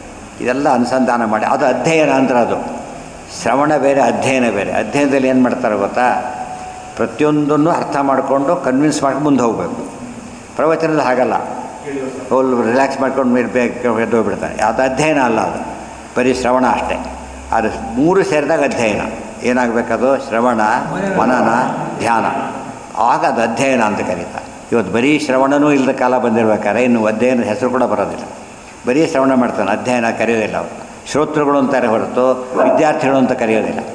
ವಿದ್ಯಾರ್ಥಿ ಯಾವಾಗ ಅಧ್ಯಯನ ಮಾಡಬೇಕು, ಶ್ರೋತೃಗಳು ಬರೀ ಶ್ರವಣ ಮಾಡಿದರೂ ಸಾಕು. ತದ್ರತಃ ಯಾನಾಂ ದಾಹೋ. ಶ್ರವಣ ಅಂತ ಯಾತಕ್ಕೆ ಕೇಳಿದ್ರು ಫಸ್ಟು ಅಂದರೆ, ಎಲ್ಲೋ ಹೋಗ್ತಿದ್ದ ದೇವ್ರ ಕಥೆ ಕೇಳಿದ, ಹೇಳ್ಕೊಂಡು ಈ ಕಡೆ ಬಂತು. ಮುಂದೆ ವಿದ್ಯಾರ್ಥಿ ಆದ. ಮೊದಲು ಶ್ರವಣ ಮಾಡಿದ, ಆಸಕ್ತಿ ಬಂತು, ವಿದ್ಯಾರ್ಥಿ ಆದ. ಮೊದಲೇ ವಿದ್ಯಾರ್ಥಿ ಆಗ್ಲಿಕ್ಕೆ ಯಾಕೆ ಸಾಧ್ಯ ಇಲ್ಲ ಅಂದರೆ ಮಹತ್ವನೇ ಗೊತ್ತಿಲ್ಲ ಅವನಿಗೆ. ಎಷ್ಟು ಚೆನ್ನಾಗಿದೆ ಅಂತ ನಿಲ್ಲಿಸ್ಬಿಟ್ರು. ಅದು ಕೇಳ್ತಾರೆ, ಕೃಷ್ಣ ಕೊಳದಿರ್ತಾರೆ, ಯಮನಾರ್ದಿ ಮೆಲ್ಲಗೆ ಹರಿಯುತ್ತಂತೆ. ಯಮನಾರ್ದಿ ಜೋರಾಗಿ ಸ್ಟಾಪ್ ಸ್ಲೋ ಆಗಿ ಹೋಗ್ತಾ ಇದೆ. ಅರ್ಥ ಏನದಕ್ಕೆ? ನದಿ ಅಭಿಮಾನಿ ದೇವತೆ ಕಟ್ ಮಾಡಿಲ್ಲ ಅಂತ ಅರ್ಥ. ಕೆಲವರು ಒಳ್ಳೆ ಸಂಗೀತ ಇರ್ತಾರೆ, ಯಾರು ಹೋಗ್ತಾರೆ, ಸ್ವಲ್ಪ ಸ್ಲೋ ಮಾಡು ಅಂತ ಹೇಳ್ತಾರೆ ಸ್ಲೋ ಮಾಡು ಅಂತ ಹೇಳ್ತಾರೋ ಇಲ್ಲ? ಯಾಕಂದರೆ ನಿಲ್ಲಿಸ್ಲಿಕ್ಕೆ ಇದಿಲ್ಲ, ಅರ್ಜೆಂಟ್ ಹೋಗಬೇಕಾಗಿದೆ. ಆದರೆ ಕೇಳದೇ ಇರ್ಲಿಕ್ಕೆ ಆಗ್ತಾ ಇಲ್ಲ, ಸ್ವಲ್ಪ ಸ್ಲೋ ಮಾಡು. ಕೇಳೋ ಹೊತ್ತು 3 ನಿಮಿಷ ತಡ ಮಾಡಿಬಿಟ್ಟು ಕೇಳ್ಕೊಂಡು ಹೋದಾಗತ್ತೆ. ಅದೇ ಅಲ್ಲಿ ಸ್ಲೋ ಮಾಡಿದ್ದಾರೀಗ ವೆಹಿಕಲ್ ಸ್ಲೋ ಆಯಿತು, ಕೂತವನು ಮಾಡಿದ. ಯಮುನಾ ನದಿ ಸ್ಲೋ ಆಯಿತು. ಯಮುನಾ ಅಭಿಮಾನಿ ದೇವತೆ ಏನು ಮಾಡಿದ್ಲು? ನಿಲ್ಲಿಸಿದ್ಲು. ಕೇಳಿ ಎಂಜಾಯ್ ಮಾಡ್ತಿರೋದು ಯಾರೀಗ? ದೇವತೆ, ಬರೀ ವಾಟರ್ ಅಲ್ಲ. ಆಗ ಬಂತಾರೆ ಅಭಿಮಾನಿನೇಯ ಮೃತಬ್ರವೀತ್ ಅರ್ಥ ಆಗುತ್ತೆ. ಒಂದು ಕಡೆ ಓದಿದ್ದು ಎಷ್ಟು ಕಡೆ ಉಪಯೋಗ ಆಗುತ್ತೆ ಗೊತ್ತಾ? ಅದು ಓದಿದ್ದು ಅಲ್ಲೇ ಬಿಟ್ಟುಬಿಟ್ರೆ ಸ್ವಾರಸ್ಯ ಇರೋದೇ ಇಲ್ಲ, ಸೇರಿಸ್ಕೋಬೇಕದು. ಎಂತ ಉಪ್ಪು ಕಡಿಮೆ ಆಯಿತು, ಸೇರಿಸ್ಕೊಂಡ. ಇನ್ನೊಂದು ಸರ್ತಿ ನೋಡ್ದ, ಮತ್ತೆ ಉಪ್ಪು ಸರಿ ಹೋಯ್ತು. ಅವತ್ತು ಹೇಳೋರು ನೆನಪಡ್ತಾ ಕೊಡಬಾರ್ದು. ಅವತ್ತು ಅನುಭವ ಏನು ಮಾಡುತ್ತೆ ಅವನಿಗೆ? ಹೆಲ್ಪ್ ಮಾಡೋದು. ತದ್ರಥ ಯಾನಾಂ ದಾಹೋಕ್ತೇ. ಅದೆಲ್ಲ ಬಿಟ್ಬಿಟ್ಟು ಅದೇ ರಥ ಅಂತ ಯಾಕೆ ಹೇಳೋದಿಲ್ಲ ನೀವೀಗ ಅಂತ ಪ್ರಶ್ನೆ ಬರ್ತೀವಿ. ನೋಡಿ ಹೇಗೆ ಅನುಪತ್ತಿ ಇದೆ, ಯೋಚನೆ ಮಾಡಿ. ಅದೇ ರಥ ಅಂತ ಯಾಕೆ ಹೇಳಬಾರ್ದು? ಅದೇ ಬಾಣ ಅಂತ ಯಾಕೆ ಹೇಳಬಾರ್ದು ಅಂಥೇಳಿ ಸುಟ್ಟೋಗಿದೆ. ಸೊ ಇವತ್ತು ತತ್ವಮಸಿ ಶ್ವೇತಕೇತು ನೀನೇ ದೇವ್ರದ್ದು ಯಾಕೆ ಅರ್ಥ ಮಾಡಬಾರ್ದು ಅಂದರೆ, ಅಲ್ಲ, ಅವನು ಅಹಂಕಾರ ಒದ್ದಾಡ್ತಾ ಇದ್ದಾನೆ. ಇವನು ಅಲ್ಲೇ ಇಲ್ಲ. ಬಾಧಕ ಬಂದಾಗ ಏನು ಮಾಡಬೇಕಾಗ? ಸಾದೃಶ್ಯ ಅರ್ಥ ಹೇಳಬೇಕು. ಸಾದೃಶ್ಯ ಅರ್ಥ ಹೇಳೋದು ತತ್ ಸದೃಶೋಸಿ ಅರ್ಥ ಬಂದು ಎಷ್ಟು ನೀಟಾಗಿ ಬಂದಿದೆ ಅಂದರೆ ವಂಡರ್ಫುಲ್, ಸರಿಯಾಗಿ ಅರ್ಥ ಮಾಡ್ಕೋಬೇಕು. ಅದು ಬಾಧಕ ಇದೆ, ಅದೇ ಧನುಸ್ಸಲ್ಲ ಬಾಧಕ ಇಲ್ಲ. ಧನುಸ್ ಅದೇನು ಚೇಂಜ್ ಆಗಿಲ್ಲ. ಅದೇ ಬಾಣ ಬಾಧಕ ಇದೆ, ಅದೇ ಕುದುರೆ ಅದೇ ರಥ ಬಾಧಕ ಇದೆ. ಅದು ಬೇರೆ ಅರ್ಥ ಮಾಡಬೇಕು. ಅದು ಬಾಧಕ ಇತ್ತು. ಇಲ್ಲಿ ಬಾಧಕ ಸ್ವಲ್ಪ ಇದೆಯಾ? ಇಲ್ಲಿ ಅಲ್ಲಿರೋಕ್ಕಿಂತ ಭಾರಿ ಜಾಸ್ತಿ ಇದೆ. ಎಲ್ಲಿ ಜೀವ, ಎಲ್ಲಿ ಇದು, ಗೊತ್ತಾಯ್ತಾ? ಅಂತ ಅಷ್ಟು ವ್ಯತ್ಯಾಸ ಇದ್ದ ಕಾಲಕ್ಕೆ ನೀವು ಎಲ್ಲ ತೆಗೆದು ಹಾಕಿಬಿಟ್ಟು ಐಕ್ಯ ಹಾಡ್ತೀವಿ ಅಂದರೆ ಅರ್ಥ ಹೇಗಾಗುತ್ತದು? ಸೊ ಭಾಗವತ ಯಾವುದಕ್ಕೆ ಉಪಯೋಗ ಬಂತು ನಮಗೀಗ? ವೇದಾರ್ಥ ಮಾಡ್ಲಿಕ್ಕೆ ಬಂತು. ಅದಕ್ಕೆ ವೇದಾರ್ಥ ಪರಿಬ್ರಹ್ಮಿತ. ಭಾಗವತ ಹೇಳ್ಬೇಕಾದ್ರೆ ಅರ್ಥೋಯಂ ಬ್ರಹ್ಮಸೂತ್ರಾಣ ಭಾರತಾರ್ಥ ವಿನಿರ್ಣಯ ಗಾಯತ್ರಿ ಭಾಷ್ಯ ರೂಪೋಸೋ ವೇದಾರ್ಥ ಪರಿಬ್ರಹ್ಮಿತ ಅಂತ ಹೇಳಿದ್ದ. ಆ ಆ್ಯಂಗಲಲ್ಲಿ ನೋಡ್ತಾ ಹೋಗ್ಬೇಕು. ಈಗ ನಮಗೆ ವೇದ ಓದಿದಾಗ ಅರ್ಥ ಆಗುತ್ತೆ. ಇವರು ಏನೇನೂ ಓದೋದಿಲ್ಲ, ಡೈರೆಕ್ಟ್ ವೇದ ಓದೋದು, ತಲೆ ದೋಚೋದು ಬರೆಯೋದು, ವೇದಾರ್ಥ ಸರಿ ಇಲ್ಲ ಅಂತ ಹೇಳೋದು. ಸರಿ ಇರೋದು ಯಾರೀಗ? ಸರಿ ಇಲ್ಲದೆ ಇರೋದು ಇವನು ಬುದ್ಧಿ ಸರಿ ಇಲ್ಲ, ಹೊರತು ಅದೆಲ್ಲ ಸರಿಯೇ ಇದೆ. ಶಬ್ದ ಈಗ ಅಲ್ಲೆಲ್ಲ ಕೊಟ್ಬಿಟ್ಟಿದ್ದಾರೆ. ಹೆಣ್ಣಿಂದೆಲ್ಲ ಬಂತ ಮೃತ್ತಿಕ. ಇವತ್ತು ಪ್ರಧಾನ ಬೆಂಗಳೂರಿಗೆ ಬಂದ ಲಾಲ್ಬಾಗು ಅದು ನೋಡ್ಕೊಂಡು ಹೋಗಿಬಿಟ್ಟ. ಒಂದು 4 ಬೆಂಗಳೂರು ನೋಡಿಬಿಟ್ಟೆ ಹೇಳಿಬಿಟ್ಟ. ಪ್ರಧಾನ ನೋಡಿದ ಅಷ್ಟೇ, ಎಲ್ಲ ನೋಡಲಿಲ್ಲ. ಪ್ರಧಾನ ನೋಡಿ ಉಡುಪಿ ಕೃಷ್ಣನ್ ನೋಡ್ಕೊಬಂದ. ಉಡುಪಿ ನೋಡಿದೆ, ಉಡುಪಿ ಯಾತ್ರೆ ಆಗೋಯ್ತು, ಮುಗಿದೋಯ್ತು. ಗಂಗಾರ ಸ್ನಾನ ಮಾಡಿದ, ಕಾಶಿ ಯಾತ್ರೆ ಮುಗಿದೋಯ್ತು. ಇಂಚ್ ಬೈ ಇಂಚ್ ನೋಡ್ತಾ ಕೊಡೋದಿಲ್ಲ. ಈ ಜಗತ್ತಲ್ಲಿ ಯಾರ್ಯಾರೂ ನೋಡೋದಿಲ್ಲ, ಪ್ರಧಾನ ಮಾತ್ರನೇ ನೋಡೋದು. ಆದ್ದರಿಂದ ಪ್ರಧಾನ ಪ್ರಧಾನೇ ವಾ ಸದೃಶ. ಯಾರು ಕೇಳಬೇಕು? ಸಮುದ್ರ ಹೇಗಿರುತ್ತೆ? ಕೆರೆ ನೋಡಿದೆಯಲ್ಲಪ್ಪ, ಹಾಗಿರುತ್ತೆ. ಅವನು ಫ್ರಮ್ ನೋನ್ ಟು ಅನ್ನೋನ್ ಹೋಗ್ಬೇಕು. ನೀಚೋಪಮ, ನೀಚ ಅಂತ ಹೇಳಿದ ಕಡಿಮೆ ಎಕ್ಸಾಂಪಲ್ ಅಲ್ಲ.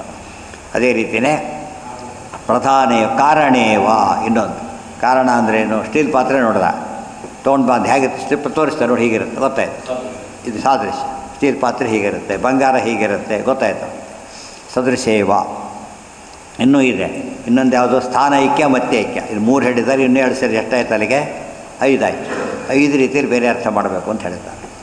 ಮುಖ್ಯ ಅರ್ಥ ಒಂದೇ, ಅದು ಇಷ್ಟು ಮಾತ್ರ ಎಷ್ಟು ಅರ್ಥ ಮಾಡಿದಾಗ ಶಬ್ದ ಸಂಘಟತೆ ಭೇದೆ ವಿದ್ಯಮಾನೇಪಿ ತತ್ವತಃ.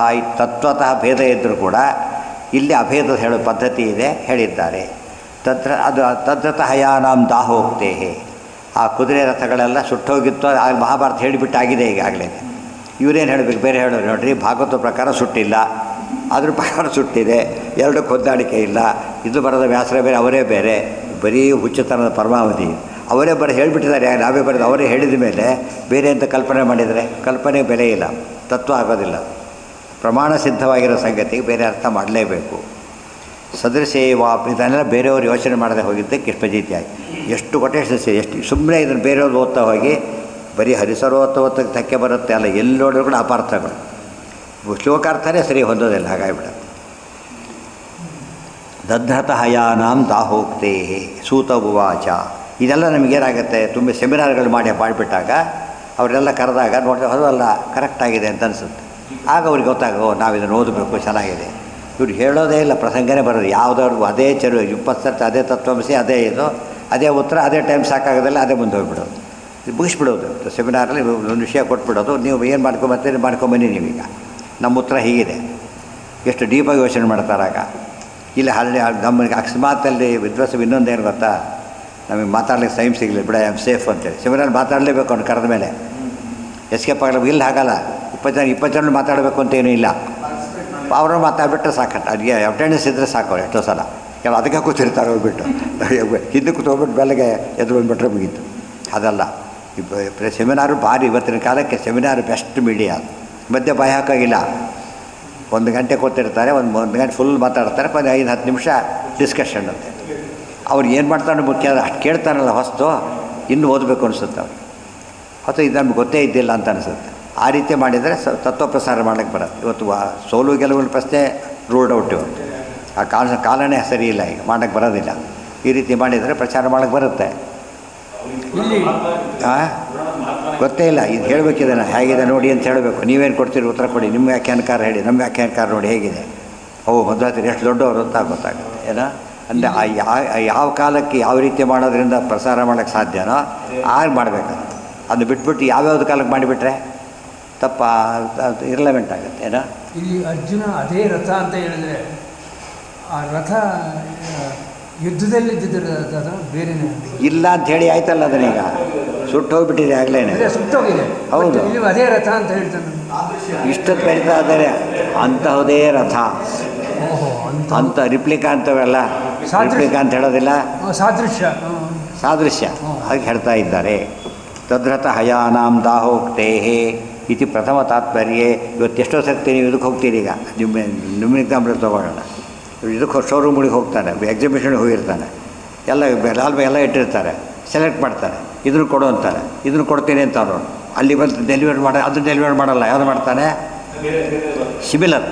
ಇದನ್ನೇ ಕೊಟ್ಟು ನಾಲ್ಕು ಒಯ್ದು ಬಿಟ್ಟರೆ ಇದು ಎಕ್ಸಿಬಿಷನ್ ಮಾಡೋಕ್ಕೆ ಬರೋದೇ ಇಲ್ಲ. ಅವನು ಅಂಗಡಿ ತಂದು ಇಟ್ಕೊಳಕ್ಕಾಗತ್ತಾ? ಎಷ್ಟು ತಂದಿರ್ತಾನೆ, ಶಾಪಲ್ಲೇ ತಂದಿರ್ತಾನೆ, ನೋಟ್ ಮಾಡ್ಕೋತಾನೆ, ಅದನ್ನ ಬರ್ಕೋತಾನೆ, ಅದು ಹಾಕಂಡು ಅದ್ರ ಪ್ರಕಾರ ಈ ಥರ ಇರಲೇಬೇಕಾಗಿ.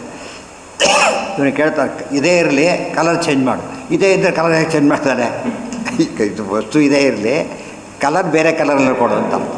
ಅವನಿಗೆ ಗೊತ್ತು, ಇದೇ ಕಳಿಸ್ತೇನೆ, ಅದೇ ಕಳಿಸ್ತೀನಿ, ಇದೇ ಬರುತ್ತೆ ಸಾರ್ ಅಂತ ಅನ್ಬತ್ತೆ ಅವನು. ಗೊತ್ತಾಯ್ತಾ? ಆಮೇಲೆ ಪ್ಯಾಕಿಂಗ್ ಸಮೇತ ಕಳಿಸ್ತಾನೆ, ಬೇರೆ ಕಳಿಸ್ತಾನೆ. ಮೋಸ ಮಾಡೋ ವಿಚಾರ ಬೇರೆ. ಜನರಲ್ಲಿ ಏನರ್ಥ ಅಂದರೆ, 100 ಜನ ಬರೋರು 1000 ಜನಗಳು, 1000 ಇಟ್ಕೊಳ್ಳೋಕ್ಕಾಗುತ್ತಾ? ಅಲ್ಲಿ ಒಂದು ಇಟ್ಕೊಂಡು ಅದು ತಕ್ಕಂತೆ ಬರ್ಕೊಂಡು ರಸೀದಿ ಕೊಟ್ಟು ಪೇ ಮಾಡಿ, ಅಥವಾ ಅಲ್ಲಿ ಪೇ ಮಾಡಿ ಅಂತೇಳಿ ಕಳಿಸ್ಕೊಳ್ತಾರೆ. ಎಲ್ಲವೂ ಹಾಗೆ, ಪ್ರತಿಯೊಂದು ಪದಾರ್ಥ ಇದು ಅಂದರೆ ಇದರಂತೆ ಅಂತಲೇ ಅರ್ಥ. ಸೂತ ಉವಾಚ ವಾಸುದೇವ. ಅದಿಷ್ಟು ಘಟ್ಟ ಮುಗಿತು. ಇದನ್ನೆಲ್ಲ ಇನ್ನೊಂದು ಸ್ವಾರಸ್ಯ ಇದೆ. ತಾತ್ಪರ್ಯಣಿ ಅಷ್ಟೇ ಓದಿದರೆ ಆಚಾರ ಬರೋದಿಲ್ಲ, ಅದರ ಈ ವಿಷಯಲ್ಲಿ ಬರೋದಿಲ್ಲ. ನಮ್ಮ ಸುಮ್ಮನೆ ಓದಿಬಿಟ್ಟ ತಾತ್ಪರ್ಯಣೆ ಓದಿದ, ಮಹಾಭಾರತ ಓದ್ದ, ಹೊರಟ. ತಾತ್ಪರ್ಯಣೆ ಬರಲಿಲ್ಲ. ಅವ್ರು ಹೇಳಿದ, ನೋಡಿ ನೀವು ಹೇಳ್ತಿದ್ದೀರಿ ತಾತ್ಪರ್ಯದಲ್ಲಿ ಆಚಾರ ಬರೋದಿಲ್ಲ, ಆದ್ದರಿಂದ ಮೂಲ ಭಾರತದಲ್ಲಿರೋದನ್ನು ಏನಂತ ಕರಿಬೇಕು ನಾವೀಗ? ಪ್ರಕ್ಷಿಪ್ತ. ಆಚಾರ ನಿರ್ಣಯ ಹೇಳಿಬಿಡ್ತಾರೆ, ಆಚಾರ ಇದು ಹೇಳಿದ್ದಾರೆ ಹೇಳಿಬಿಟ್ಟಿದ್ದೇನೆ ಅಂತೇಳಿ. ಅವಾಗ ಹೇಳ್ತು ಭಾಗವತಾತ್ರಲ್ಲಿ ಅವರೇ ಬರೆದಿದ್ದಾರೆ, ಉತ್ತರ ಸಿಕ್ಕೋಗುತ್ತೆ. ಸೇರಿಸ್ಬೇಕಂದ್ರೆ ಸೇರಿಸದೆ ಹೋದರೆ ಅದು ಅದೇ ಇಲ್ಲೇ ಅದು ಅಲ್ಲೇ ಆಗಿಬಿಡೋದು. 1997 ಸೇರಿಸೋದಿಲ್ಲ, ಸೇರಿಸ್ಬೇಕು. ಅವಾಗ ಆಚಾರ್ಯ ಅಭಿಪ್ರೇತ ಅವರದೇ ಮಾತಿದೆ. ವೇದವ್ಯಾಸರು ಅವರೇ ಬರೆದಿದ್ದಾರೆ, ಅವರೇ ಆಚಾರ್ಯ ಉತ್ತರನೂ ಬರೆದಿದ್ದಾರೆ. ಇದರಿಂದ ಅದನ್ನು ಓದಬೇಕು ಅಂತ ಎಕ್ಸ್ಪೆಕ್ಟ್ ಮಾಡಿದರು ಆಚಾರ್ಯ, ಇದನ್ನು ಓದಬೇಕು ನೀವು ಅಂತ. ಅದನ್ನು ಓದದೆ ಹೋದರೆ ಆಗೋದಿಲ್ಲ. ಎಷ್ಟೋ ವಿಷಯ ಇಲ್ಲಿ ಹೇಳಬೇಕಾದನ್ನು ಅಲ್ಲಿ ಹೇಳಿದ್ದಾರೆ, ಅಲ್ಲಿ ಹೇಳ್ಬೇಕಾದ್ರೆ ಇಲ್ಲಿ ಹೇಳಿದ್ದಾರೆ. ಸೇರಿಸ್ಕೊಳ್ದೆ ಹೋದರೆ ಭಾಗವತದಲ್ಲಿ ಹೇಳಲೇ ಇಲ್ಲ ಅಂತ ಅನಿಸುತ್ತೆ, ಅಲ್ಲಿ ನಿರ್ಣಯದಲ್ಲಿ ಹೇಳಲೇ ಇಲ್ಲ ಅನಿಸುತ್ತೆ. ಎರಡೂ ಸೇರಿಸೋದು ಅಷ್ಟೇ ಅಲ್ಲ, ಗೀತಾ ಭಾಷೆ ಅದನ್ನು ಸೇರಿಸ್ಬೇಕು. ಸರ್ವಮೂಲ ಒಟ್ಟಾಗಿ ಸೇರಿಸಿದಾಗಲೇ ಒಂದು ಗ್ರಂಥ ಸರಿಯಾಗಿ ಅರ್ಥ ಆಗೋದು. ಸೂತ ಉವಾಚ ಅಲ್ಲಿ ನಾಳೆ ಸಾಫಾಗ ನಾಳೆ ಹಾಂ ಪಾರಾಯಣ ವಿದ್ಯಾಪೀಠದಲ್ಲಿ. ನಾಳೆ ಎಷ್ಟೈತಿ ಪಾರಾಯಣ? ಏನು ಪಾರಾಯಣ? ಎಷ್ಟು ಸರ್ತೆ ಕೋಟಿ ಸರಿ. ಸೊ ನಾಡಿದ್ದು ಅಂದರೆ ಬುಧವಾರ, ಬುಧವಾರ